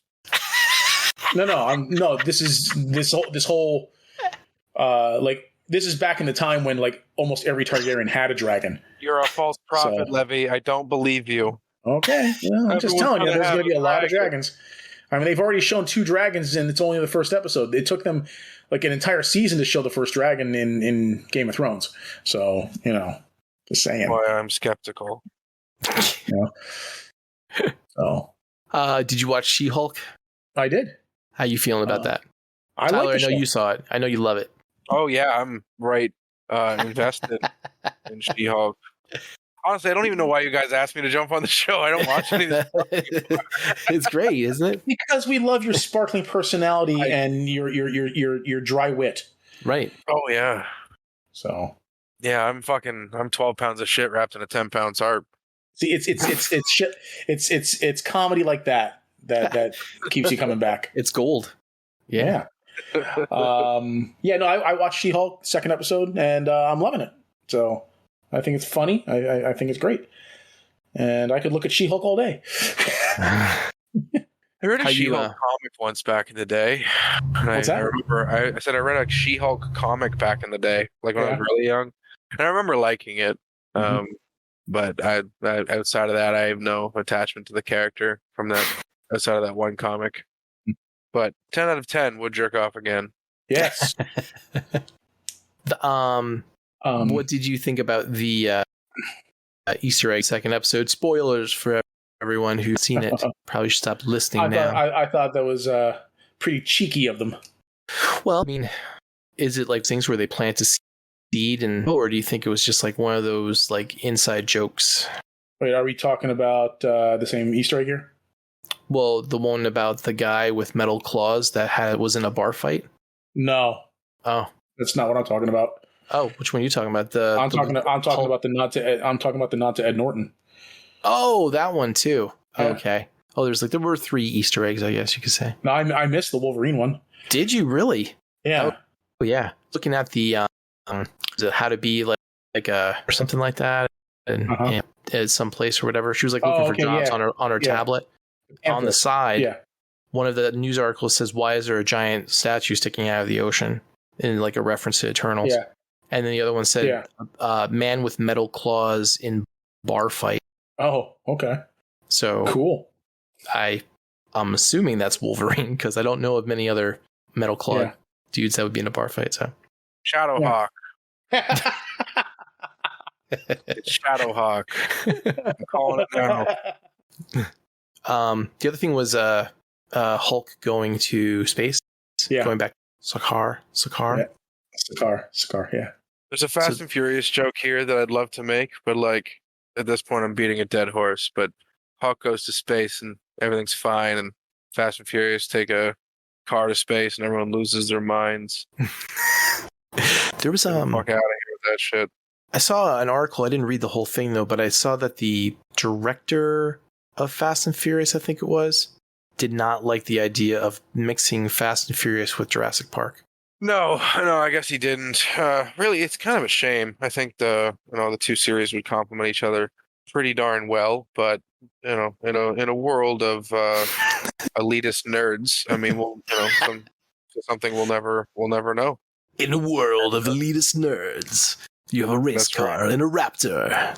That's right. Fast and Furious, Jurassic Think about Park. it, man. It could be foreshadowing for Beast Wars. Could be foreshadowing for it. Maybe if the Beast Wars movie does well with with Optimus Prime in it still, for whatever dumb fucking reason that is, maybe they'll be like, hey, cars and the dinosaurs can work well together, and then bam, Fast and the Furious. Honestly, all jokes aside, I think this next one, 10, is the last one. And I think it's gonna be a tribute to Paul Walker's character Brian. I thought you meant Transformers. I thought you were talking about Transformers movie. Okay. Oh no. Fast and Furious. That's probably gonna be the last one as well, considering don't nobody care about Transformers anymore. Mm-mm. So they'll probably go straight to video. It honestly might. Like, I was really surprised that the new Predator movie went straight to streaming. Have you watched that? Release. I haven't. It's on my list. I've been meaning to watch it. At work, you've been telling me all about it. Good. So good. Did you watch it, Levy? Yet? Oh, yeah. I've heard really good things. And you know what? I remember when we were talking about that in the chat, and Mike was like, it's so dumb. It's such a dumb thing. I don't like dumb things. And I was like, man, that's actually probably one of the coolest things that they've done for Predator, because I told him on the last show. Who said what now? Mike said that it was a dumb idea. Yeah, Mike thought it was a dumb idea to have the Predator going against Native Americans, because the Predator is like this, superhuman. And I told him last show, especially advanced. For anybody who like questions that, it's like they keep forgetting that a waitress, killed a Terminator. So it's always like, the stories are about the underdog. And an intergalactic trucker wiped out an entire hive of aliens. Right. Yeah. Right. So, yeah, I mean, it was really, really good. And like I told Mike last show, you'll see that you go back, 300 years in our timeline, you have like flint rifles and, stuff like that. The technology wasn't there yet. And like, if you go back 300 years in Predator's timeline, it's different. So it's quite interesting. Yeah, they showed how their technology wasn't as advanced as it was in 1986 also. Right. So I heard that it ties into Predator 2. Is that true? Yeah, it does a little bit. Yep. Yeah. Cool. I don't want to ruin it for you though. I'll let you. No, yeah, but that's really interesting. I like that. I was actually a fan of the Predator with like the super duper Predator. I thought that was good. I didn't like that movie. I like really Predators when it comes to movies, though. Predators was a good one too. I just like Predator. Period. Like I like Predator more than I like Alien. The whole reason I watched any of the Alien movies in the first place was because of Alien versus Predator. Well, yeah, AVP was a really good movie. I like that movie a lot too. Yeah, the second one was shit. Requiem was dog shit. Yeah. Yeah. But no, I was so surprised when they just released it direct to streaming, because I figured maybe they just didn't have faith that it would hold up. Maybe. I wonder if they're going to do that with the next Terminator, because I watched Dark Fate not too long ago, and I really enjoyed that too. Really? Yeah, I don't have the same fucking nostalgic expectations that you guys have, though, right? When I watch movies, I take them for as they are, and I just appreciate what I'm given. Whereas I feel like some fans have like a list of expectations that if they aren't met, then the movie's dog shit. I don't really do that. I'm more like, is this going to be a good movie or not? And does it make sense at some parts? And if it just kind of turns the wrong way at points in the movie and like just goes over the cliff, I'm kind of like, I'll come back from that, and I'm like, this movie kind of sucks now, because I will say at first it was jarring that the Predator or the Terminator had a girlfriend. That was strange. What do you do? Curtains or floors or something like that too? I forget what his job was. A flooring guy. Yeah, it was super duper strange, but after I got past that, it was smooth sailing. I'll tell you what, the CGI to recreate like Linda Hamilton and what's his name, Edward Furlong, was like spot on. That was really good. It looked Yeah, and it wasn't even him at all. But I really didn't like the the super soldier lady. She was just like edgy for the sake of being edgy. You know what I mean? Like she said words like cunt and swore like I swear like a trucker, right? But like I thought that was like so over the top. Like her performance was so over the top. Mm-hmm. But I did like the young girl that I guess is the new Resistance, the one that sent John Connor back in time in the first place or whatever. I thought like it came full circle pretty well in my opinion. Maybe we'll do a Alien Predator Terminator coming up soon. Maybe.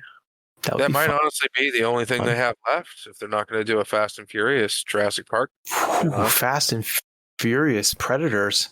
Oh, he's hunting down them. Fast and Furious established that there is like super duper sci-fi stuff in it with Hobbs and Shaw with like the super soldier thing. Right. I don't know why they didn't lean into that more. Like, yes, it's dumb. They started as street racers and now they're taking on super soldiers. But like, you're either here for the ride or you get off at the next development. Right. Yeah. Right. I don't know. I really enjoyed it. And I would like to see more of that. Plus, like Idris Elba. Mwah, chef's kiss. I would like to see him as the next James Bond, actually. I think he'd be a great James Bond. Yeah, I was thinking that too. I need to watch the new James Bond. That was actually good. I liked it. Yeah. All right, let's move on. Did you guys watch anything decent besides the stuff that I just brought up? Like I said, I've just been going back through the Pacific Rim stuff, finishing up The Black. Mm-hmm. I watched, it was Kevin Hart and The Rock. No. It was Ryan Reynolds and The Rock called Red Notice. I watched that. It was good. It was funny. Yeah, it was about a super thief teaming up with The Rock, who's an FBI agent. It was pretty funny. Yeah, it was pretty. That was the chick with that played Wonder Woman was in that, right? Yeah, Gal Gadot. Whatever. And then I watched Man from Toronto last night, and that was pretty decent too. Kevin Smith can make any movie funny, in my opinion. The Man from Toronto. I don't know what that is. It's I don't know. It's a movie about an assassin and Kevin Smith. Kevin Smith's? he directed it or he wrote it? No, not Kevin Smith. Kevin Hart. Oh, sorry, my mistake. Kevin Hart. Kevin Hart. Yeah, it's Kevin Hart and Woody Harrelson. Oh, I don't like Kevin Hart. Racist. Yeah. Was it? Shit. Was it Jumanji? Was he in Jumanji? Yeah. Yeah. I tolerate him, but I'm not a fan of his comedy, and I'm not racist. So. I liked the Jumanji movies, although the was it the second one? I don't even remember if I watched the second one or not. I wanted to. Yeah, I don't know. I like Kevin Hart in a lot of stuff actually. Like the one with Ice Cube. I just think like his sporadic like acting is really funny. Yeah, I relatable. I put him up there with Chris Tucker. I just those guys I just don't like. It's like someone saying to you like, "Oh, I'm sensing a pattern here." Yeah, me too. A fan of rap? Oh yeah, I love the Beastie Boys. You know, it's like one of those deals. Just like, no. Fair enough. That's how I feel. They're like the Beastie Boys of black comedy. Yeah. Yeah. No, I get that. How about you, oh, sorry. Go ahead, Tyler. No, that's all that I watched. I think Woody Harrelson was good in that movie. Go ahead, Levy. I've been watching Schitt's Creek. My wife really liked that show. That it's really funny, and Eugene Levy and Catherine O'Hara, they're just national treasures. They're great. So I think I'm in the second season on that. Cool. Do you want to go to weird news? Yeah, weird news. Let's do some weird news. Put my phone here. Here we go. Alrighty. Oops. Actor Gary Busey charged with sex crimes at New Jersey Horror Film Convention. Did you hear about this? I think I saw the headline. Yeah. In Cherry Hill, there was a Monster Mania convention, and this happened, or this was articles dated August 20th from the New York Post. Busey, 78, was facing sexual offense charges stemming from incidents at the annual convention, according to the Cherry Hill police. They said they responded to the DoubleTree Hotel in Cherry Hill where the horror film convention was held from August 12th to August 14th on a report of a sex offense. He was charged Friday with 2 counts of criminal sexual contact, 1 count of criminal attempt, criminal sexual contact, and 1 count of harassment. So apparently, from what I understand, is he was groping, he's accused allegedly of groping women at the convention. So I can see him doing that. These fucking horror fans, I tell you, they're easy. You can just grab them by the pussy. But actually, a lot actually is going on tonight. Is Trump going to jail yet? Who? What? Is Trump going to jail yet? I heard something that like he's being investigated and probably going to be charged or some shit. That is not this podcast. We do not cover political. I mean, he's kind of in what's it called? Pop fiction. He was in Home Alone. He was in Home Alone. Yeah, he's in WWE. Kind of gets around, honestly. Just a couple of days ago, Gary Busey was seen in the park with his pants down around his ankles. So, how are you going to charge this man with sexual assault when he's probably just got dementia? I was just going to say, maybe he has dementia. He probably does. Well, his rep says perhaps he just needed to use the bathroom after in the pants down in the park photo. So yeah. Maybe in his mind he's going fishing and his wiener's the rod. Yeah. I could see him like being at this convention and see like somebody in cosplay. He goes, "Oh, look at those!" And like honk honk, and then I'd be like, "Yep, that's Gary Busey right there." He was in. I think I've talked about it before. I think it's Gary Busey. He was in a movie called Eye of the Tiger. My uncle was actually part of the crew for that movie. I think it is Gary Busey. It's about like a fucking, I don't know, a hometown hero against a motorcycle gang. I'll post it in the when did it come out? Don't 86. remember that one.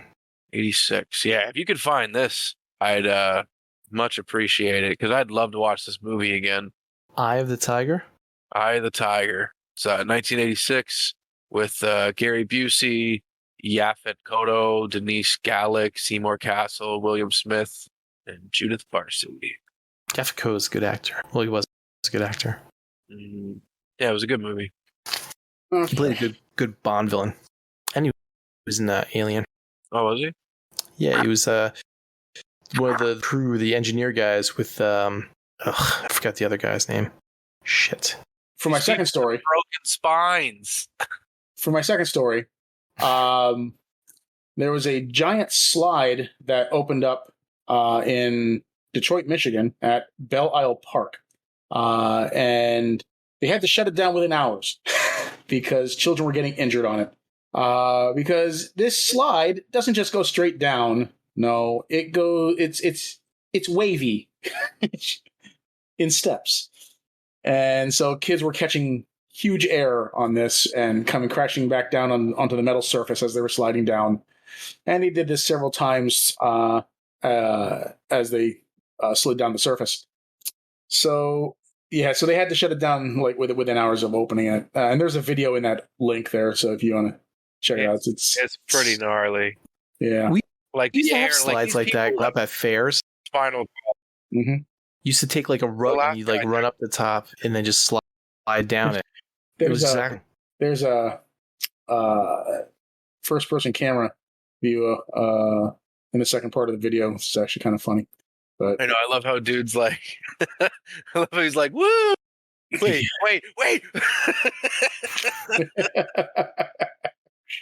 So that's a live interpretation of Chad watching a Transformers animation and finding out John Bailey's the voice of Optimus Prime.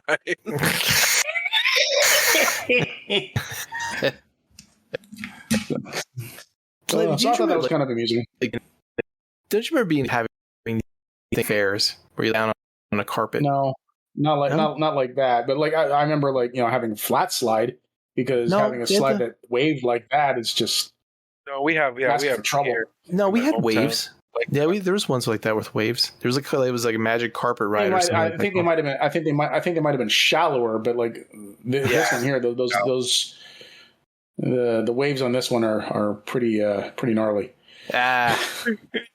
Kids aren't as tough as what we were back in the day. That's what's the problem. Kids, the one guy's going to be out of work for 6 to 8 weeks. Yeah, the millennial, probably quiet quitting. Tailbone out of the body.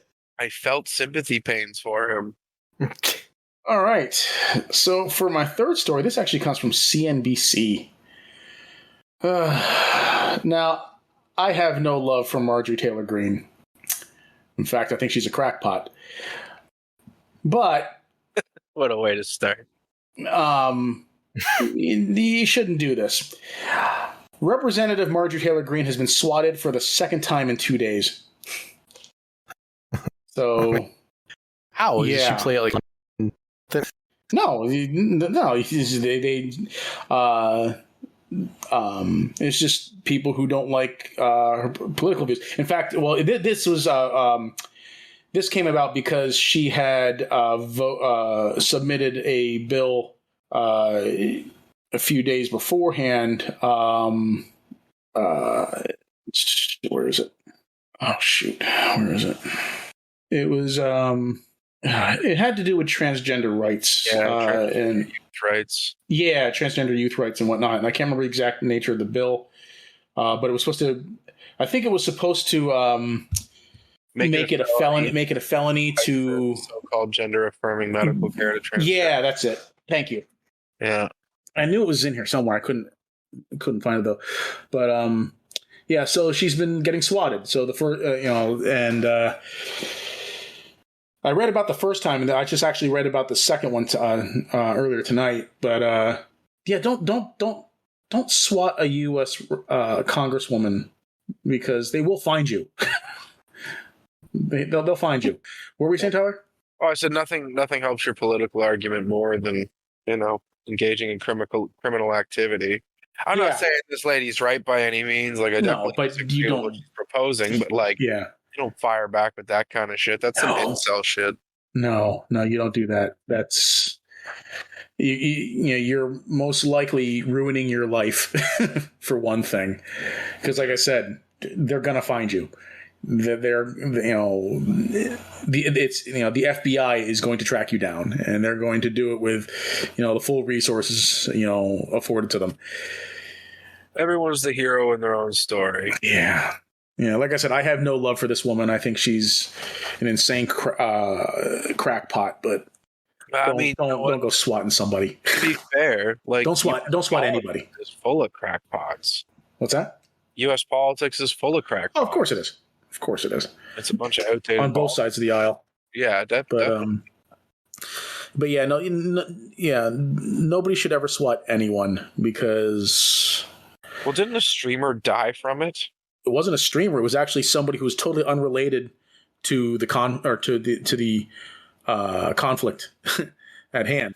Because it was because I talked about this on the previous episode a long time ago. But it was two guys were playing against each other in Call of Duty. One guy decided he wanted to swat the other one, so he called a professional swatter. Gave him some information that he must have thought it was this guy's information. Well, it turned out it wasn't his information. It was some innocent dude who wasn't even a gamer, just sitting at home one night watching TV. Police show up at his door. He gets shot and killed. Had nothing to do with anything that was going on, and he died. These idiots decided to be idiots. I was gonna say, you would think they would have a congresswoman's address as a red flag come up, in a system. Mm-hmm. Where that things didn't happen. I mean, if that was the case, though, if this congresswoman did decide to abduct children or take someone hostage, then she'd just get ignored, right? No. I mean, the police. I think maybe not the first, but I'm saying the second time. I think they have to go and investigate, but they knew where they were. I'm pretty sure they knew where they were going and whatnot. But they still have to investigate. So I mean, I don't think that there was that she was in any kind of harm's way, because the police kind of knew, I think, what was happening. Well, yeah, now that the police are desensitized to these calls against her, she can go to Epstein's Island free and clear.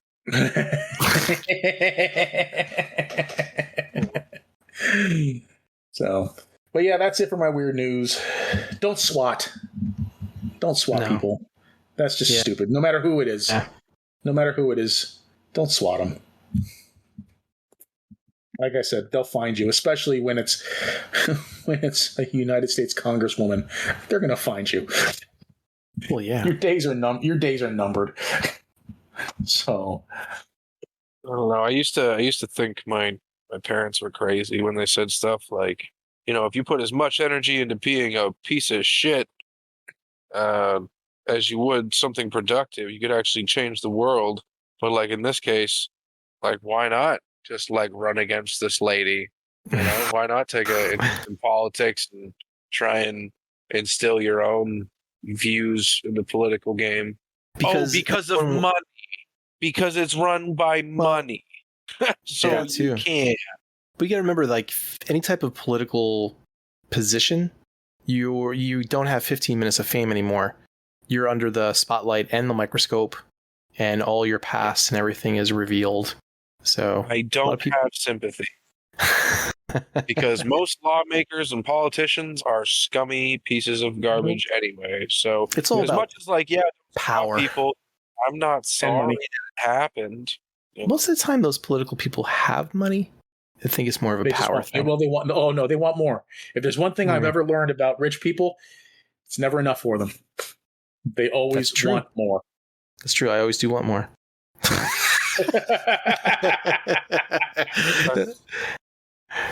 want more. And they could be fantastically wealthy, and they will take measures to get more money. Mm-hmm. So they're never happy with what they want or with what they have. But at some point, you got to have some kind of diminishing returns. They say money's the root of all evil. Like morality. I say the love of money is the root of all evil. Oh, wow. Toy news. A robot. Does anybody have any toy news? You're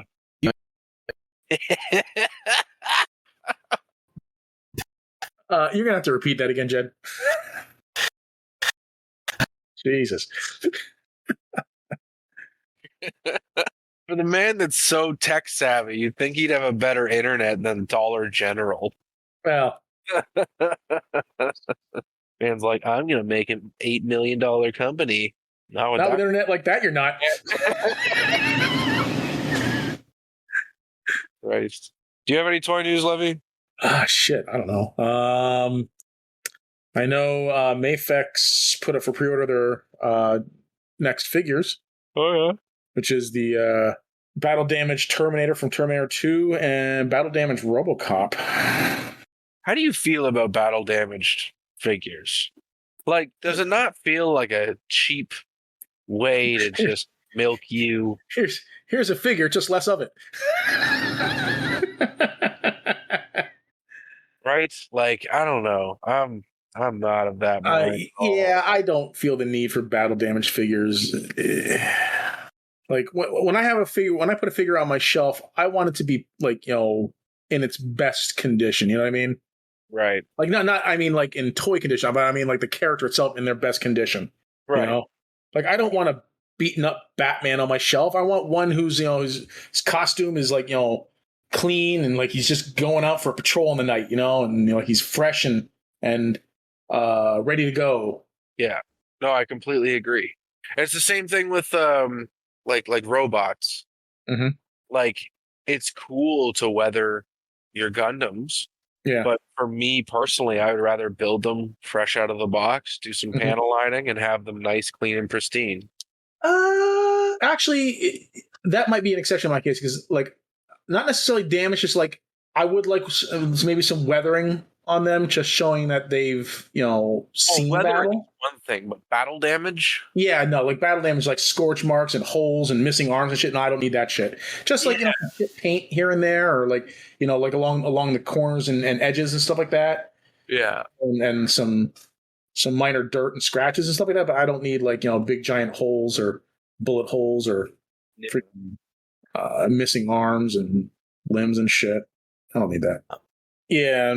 RoboCop and Terminator from Mafex. Man, that would have been a cool crossover. Terminator against RoboCop. Oh, they made a comic book series back in the 90s.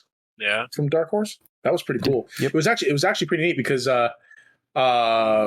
in that story, Murphy was the catalyst for Skynet being self-aware or becoming self-aware because the Terminators came back through time, took Murphy and hooked him up to Skynet, and his because he was a cyborg, his human intelligence basically awakened Skynet, which immediately led to the nuclear Armageddon. Okay, that's pretty cool. Yeah, I think there needs to be more crossover events in like action and horror. Like AVP is a perfect fucking example. I don't know if they were always meant to cross over. I don't think they were, but like that crossover event creating like, I don't know, like one of the best stories of that decade anyway, in my opinion. I feel like we need more of that. Like, I know everyone's joking about like Fast and the Furious and Jurassic Park, but like, why not throw Fast and the Furious against John Wick or fucking I guess you can't do the Transporter because Jason Statham's in the fucking movies. But you know what I mean? Like multiverse. Like put both RoboCop roles. against the Terminator. I guess he probably could, right? I don't know. I think that'd be really cool to watch like more action icons do like crossover events. Like he could fight imagine himself. Rambo showing up in Predator, or I don't know. I just think it'd be cool, like how they did fucking Kong and Godzilla. That was fucking rad. And I mean, I know they were kind of from the same universe before. They did that shit back in the 70s. Yeah, but like it made for some fucking sick movies today. Yeah. Listen, we just need more crossovers. Make it fucking happen, Universal. Crossovers are cool. Yeah. What do you guys Why do think you think people love Marvel vs. Capcom so much? Yeah. Yeah. Capcom versus SNK. Well, that's why King of Fighters came around. Well, yeah, because King of Fighters is basically an in-house crossover between all their different fighting properties. Yep. I want to see Pacific Rim against Godzilla. That would be cool. I agree. Though, with Godzilla and his plot armor, I don't think you'd ever actually be able to let him die. That's why Kong won by technicality and Godzilla still survived. Well, they killed off Godzilla a couple of times in the movie back when. He just had, like, a kid. That's before they turned him into a good guy. Yeah. I think Godzilla's at his best when he's just a force of nature, and we have to try and stop him because he's just destroying everything. I think that's when he's at his best. I really liked the Mecha Godzilla in this new one. Yeah, it looked really good. It looked cool. There was something about it that I thought was odd. Maybe it was like the arms. I don't know, but or maybe how skinny it was in the waist. I think that might have been it. It might have been how skinny it was in the waist. I think I might have liked a more chunky version of Mechagodzilla because the actual Godzilla was a chunky boy, Right. So I still love the original Mechagodzilla. The like Godzilla versus Mechagodzilla. That's such a great movie. That fight between those two, that was great. You got to bring in like the other monsters from like other in studios. Yeah. Like you have Gamera versus Godzilla. All right, so it looks like there's one more thing at toys that I saw today. Well, about I just posted the link. Toys, okay. Yeah, I just posted the link for that. So okay. King Toys Thorilla. It looks like these are final product images, and he looks fucking cool, man. I'm getting my King line tomorrow. It's showing up tomorrow. Ooh, so cool. Yeah. But yeah, this Thorilla, man, fucking looks badass. You're still all in on this, Jed? Yep. Nice. Two to go. Yep. That's sweet. I'm excited for you. I hope it holds up. Yeah. I'll probably put them together and then I'll look at it and be like, that's cool. And then I'll probably keep them all in like beast mode, animal mode. True. Alt mode. I thought you were going to say sell it. I love that this whole combiner is like 9 fucking robots. Yeah, with the wolf slippers. Yeah. And the hands becoming a crab. Yeah, I think that's fucking cool, man. I hope he's going to be stable with this monkey pants thing. I guess we'll find out. Yeah. But it looks like one of these photos here shows him in his waist configuration, waist and hips. And these wolf feet wolf slippers. They look pretty cool, man. They are. There's one thing that you can tell that they're like they're not as quality as the main one. So there's like a little bit of what's what I'm looking for. There's like space in some parts where you think it would be filled. Yeah. Like a mainline transformer type of thing. Mm-hmm. But they're really good. The overall. Besides that, the wolf mode reminds me of the command wolf from Zoids. Yeah, just a bit stockier. I think that actually just got a high-end master model kit. Did it? Actually. Cool. Yeah, I would love to collect the high-end master models, but I think I'm like way too far behind on those. You said Command Wolf? I was thinking of the Koenig Wolf. The Koenig Wolf actually just had. Oh yeah, you know what? Actually, yeah, that actually looks more like the Koenig Wolf now that I think about it. Yeah, the Koenig. I'm so excited for this. Mm-hmm. Let me see. I'll pop it in here. Bada bing. Bada bing. Yeah, that Koenig Wolf was badass. Fuck, Jed, fix this shit. Hack into my. Well, I mean, you're in this garbage right now.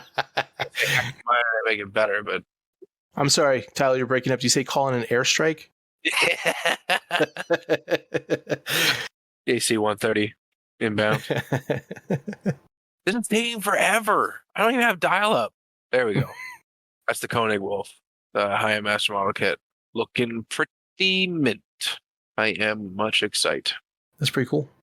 I don't know why. All my other stuff is in storage right now. Are you still there, Levy? Yeah. Okay. No, I'm looking something up here. There is one high-end master model I would love to get, Tyler. If I can ever find it, it's like this particular one I think has been out of production. But if I can find an Iron Kong shoe bolts. Iron Kong shoe bolts. Yeah, it's the shoe bolts version of the Iron Kong. It has a big giant minigun on his shoulder. And everything like that, but then I also would like to have the big freaking booster pack, jet pack on it too.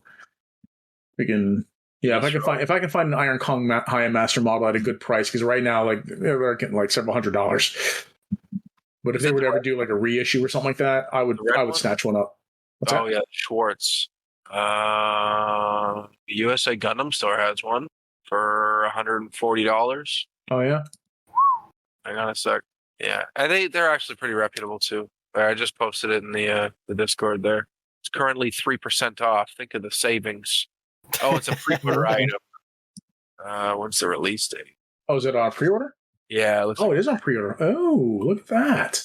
It might be a Marking Plus version. I don't know what that means. Oh. Actually, I don't think. Okay, this is the Schwartz, but it doesn't have the minigun. Yeah, but that red and black color scheme, I like that. That's the one you're after. Yeah, I might do that. Oh. Yeah, man, these Zoid kits are really, really good. Yeah, I saw that there's I saw somewhere a Liger Zero kit that was pretty reasonably priced. So I'm not sure if it's like a reissue or if it's on pre-order or whatever. But I'd like to get that too. Oh yeah, on eBay it's going for $800. What, the Iron Kong? Yeah. Yeah. But this Okini Land has it for 4,000 yen. That can't be right. That's like $400, maybe $380. Huh. Depends on what the yen's at today. It was pretty shitty, so it could be cheaper. Yeah, Lev, you might be start looking at some like 4,000 yen is only $30. Was like Hobby Link Japan. I think that's there's a lot of get like discounts on it besides the shipping. Or did you mean 40,000 yen? No, Tyler? 4,000. 4,000. That's only $30. I know. Doesn't make any sense to me crazy. Either. I'll send you the fucking link though. Are they out of stock? It might be. Yeah, it's Okini Land. Whatever that Careful, it's not one of those scam sites. It might be. Yeah, I love that Koenig Wolf. That's fucking awesome. Well, I'll keep an eye out for you, Levy, because some of the stores here in Canada have some of these too now. So if I come across one, I'll definitely. I got to be careful though, because I don't want to start going down the Zoids fucking hole. I mean, if you limit it to just one, yeah. Just get. But I know how I am though. You don't. I know myself all too well. Very fair. I start with one that's like, oh, this is cool. I'll just get this one. Before you know it, like I'm like, buying kit after kit after kit. And I'm like, oh fuck. And then you have 10 Hot Toys Iron Men. Yeah. Yeah. Oh look, it's the Lena custom gun sniper with the Wild Weasel unit and the Gatling guns. Yeah, this Gundam Planet's shop. It's not the Schwartz, but it's the Iron Kong Yeti Plus version. Oh, it's 140. Yeah, they have a white one called the Yeti. Looks really nice too. Yeah. Yeah. So you want to move on to QA? Yeah. Let's get her done. Do we have any? I don't think anybody posted any questions. I think Josh commented, but I don't know if there's any questions. Yeah, let me take a look. Right. Yeah, it's Josh Lawrence. Going to be a 6-hour episode. I corrected him. He said 8. He said, so will Jed upload the 2-hour version of this episode and then in a couple of years release the 8-hour version? Hashtag release the Tyler cut. That's funny. That is funny. The answer is no. Jed doesn't want to do more work than he has to. I delete it. It's done. I need more room on my hard drive for other things besides this dumb podcast. Which podcast? So dumb. Doesn't give me money or power. It's a waste of time. What the hell? I feel you. Yeah, I don't think there's any questions. I'm not as desirable as I once was. I'm not as active in the community anymore, so people have forgotten my name. You're no longer marketable. No. Well, I mean, if Mike was here, he'd be able to tell you. I just have to put out one tweet, and women would flock from all areas of the hotel to come to my party and to comb my 7 hairs that I have left on my head. Something's wrong with my browser. I can't bring up Facebook properly. It's trying to tell you something. It's like you don't need there that. wasn't any questions. Which is fine. I have a question. Where the fuck is Mike? I thought he said he was going to hop on halfway through. I thought so too. Man's getting his pumpkin stem sucked on. Do you know, between all the times he was never on the show and like Levy's little COVID vacation that he took, I don't think I've missed an episode since I started. There's an attendance bonus coming your way, bud. I was going to say, I better get an attendance bonus. Yeah. I believe I agree with you. I think you've been on the show more than Mike has. Well, I don't know about that. To be fair, though, I just kind of kicked the door open and let myself in. Mm-hmm. So much so that you had to change the privacy settings in the Discord. It wasn't just you. Me. Everybody else. Too much disruption. When are you guys going to start doing it in person again? Or has COVID scared you straight? No, it's just like I have to get up at 5 o'clock in the morning tomorrow. Or probably would have did it today. Or maybe next time. Oh, it was my dark mode that was fucking it up. Okay. So, oh yeah, there's no comments. Really? You didn't want to take my word for it? You think I was dodging someone's question? Oh, you said there was... Okay, I wasn't even paying attention. I was busy trying to figure out what was wrong with my Facebook. Yeah, no, I said like 10 minutes ago. I was like, yeah, it doesn't look like there's any questions. You're like, Facebook browser's just not working. All right. Okay, yeah, so there's no questions. He was in tech support mode. Come on, people, you need to freaking send us questions. Everything was tuned out. Yeah. No, don't send us questions. It's better. less time for me to edit. Yay! Hey, looks like we're going to finish up before 11 o'clock tonight. That's great, because then I can go to bed and get some sleep. You're welcome. Are you still doing the 4 hours on, 4 hours off thing? What's that? Oh, the sleep schedule thing. Yeah, the sleep schedule. Kinda, but not really. I've been kind of going to bed later and getting up and just kind of sleeping straight through. So, and then like sometimes during the day or something like that, I'll take like an hour or two siesta. True enough. I know I find the older I get, the more tired I am. So like I was telling Levy today, I came home from work. My mom's watching the little guys. So I said, do you mind if I just have a quick hour nap, maybe an hour or two? She's like, yeah, no problem. So I laid down at 3 o'clock and she let me sleep all the way until 6:45. Mm-hmm. Mom, why did you do that? So I had to like panic make dinner and get him get them all ready for bed within like an hour before the show started. Right. I did that same thing, and then my wife went and woke me up. Like it was like around like 8 o'clock or something like that, or 9 o'clock at night. And it had the sky had that weird twilight, like magic hour type of light. And I like looked out. I'm like, oh my God. I said, did I sleep all the way to the fucking next day? And she's like, no. I'm like, oh. You ever do that? You ever do that? Like I did that like a couple of times when I was younger. I'm like, oh, I'm going to take a nap or two for an hour or two before I go out, drinking with the guys. And then I wake up at like 7 o'clock the next morning. Yeah, I've done that before. When I was really young, I used to be able to sleep almost 15 hours straight. But like I'd be staying up for almost 2 days straight playing video games and whatnot, right?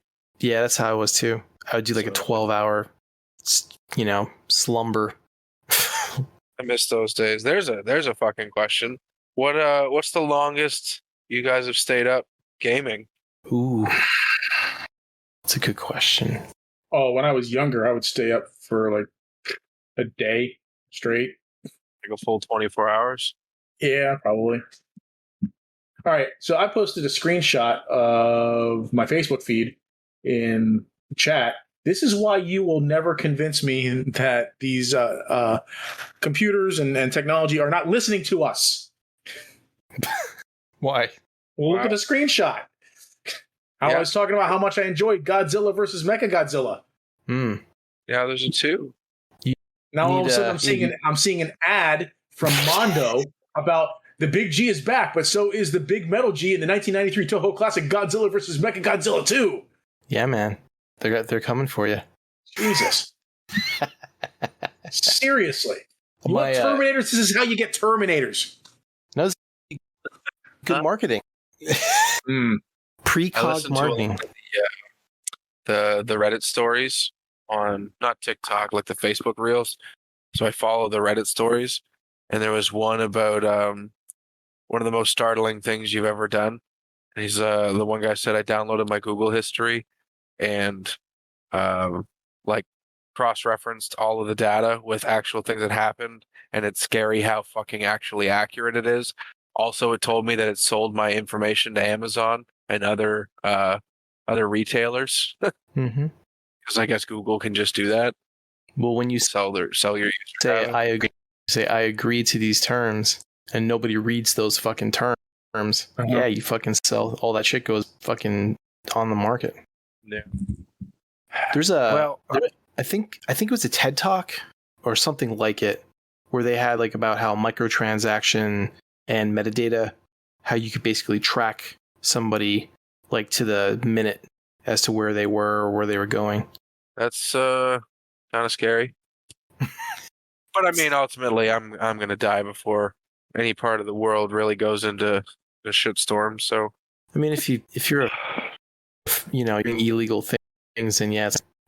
But the thing is, the definition of illegal is always changing. That's true. You do have the like in some places it's illegal to collect rainwater. Right. And I understand that law. I get that law. I understand why you get fined for that. Because the fucking rain comes off your fucking roof and it's full of fucking toxic fucking lead and all other types of shit.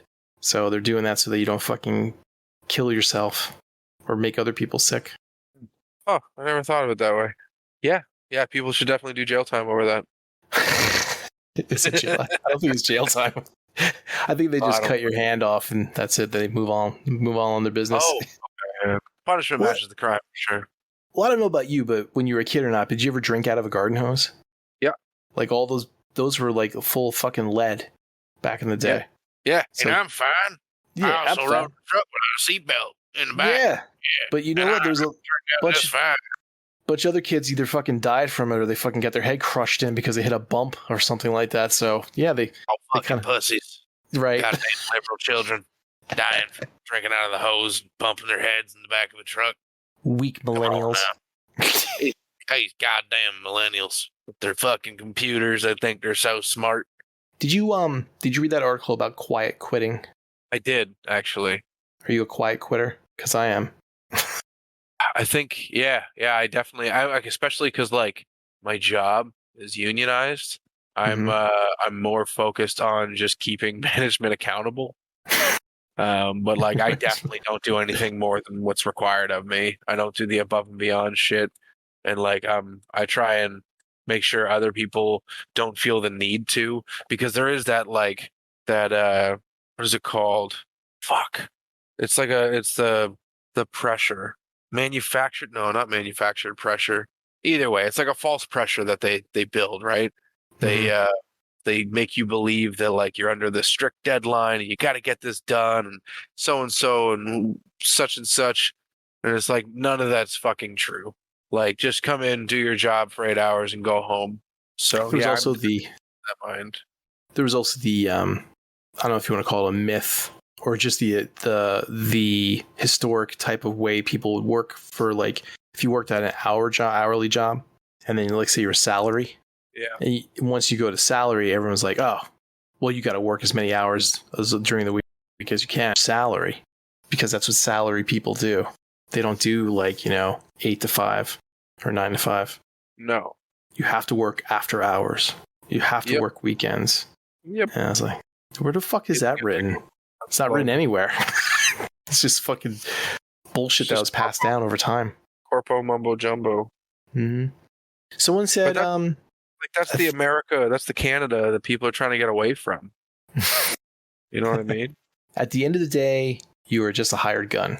That's it. Well, I'm more of a slingshot, but all right. Because you can be replaced. 100%. 100%. I completely agree with you. That's why I am working very hard to open my own hobby store eventually. Ooh. I want to be my own boss. Yeah. I mean, you want to be a millionaire in what, 8 years? Or 8 million? years. You want to have $8 million or something in 8 years? Okay. 1 million in 8 years. Okay. I just want to start a store where I'm working for myself. Cool. And yeah, that way I have complete creative freedom over online or brick and mortar.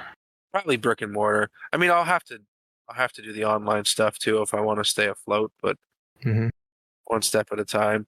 I mean, right now all I have is a dream, so that's all it needs. It's all you need is a dream. Yeah, it'll take time to see it happen, but eventually I'll get there. And who knows? Cool, maybe my ADHD brain will tell me in 2 weeks that I want to start a gardening company. Or maybe I'll want to trade stocks again. Who the fuck knows? You should fucking make paint, because that shit's expensive. And it'll probably cost super cheap to make, I bet. Yeah, probably. Just grab some fucking, crush them up, add some oil. There you go. Tyler's paints. That's right. Perfect for brushing. Pre-mixed. I think Levy fell asleep over here. He's looking up something on his browser, I bet. I bet you started watching that movie that Facebook told him to. Bible Black?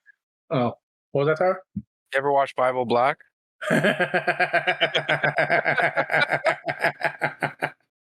I know of Bible Black. I won't say that I watched the whole thing. I've seen a few episodes here and there. Of course you have. Jerked off to a couple. Of course. Wow. Have you seen Bible Black, Jed? I don't even know what it is. The English dub dialogue is so bad, though. I can only watch it in Japanese. I mean, it doesn't matter what language. I'm whipping my dick out regardless. I don't know. Bad dialogue just kills the mood for me. I'll have to Google it. When you're alone. Yeah.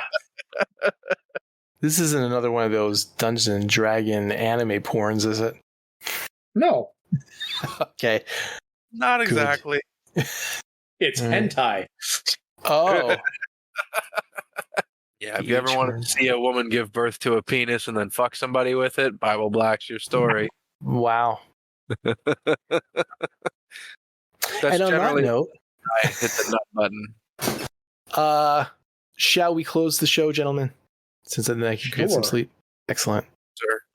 Who would like to say the famous last words? We'll let Tyler say it. Yay. We'll let our esteemed guest close out the show. All right, hang on. Let me channel my inner Mike for this. Hair flip. Enough stuff. We're out.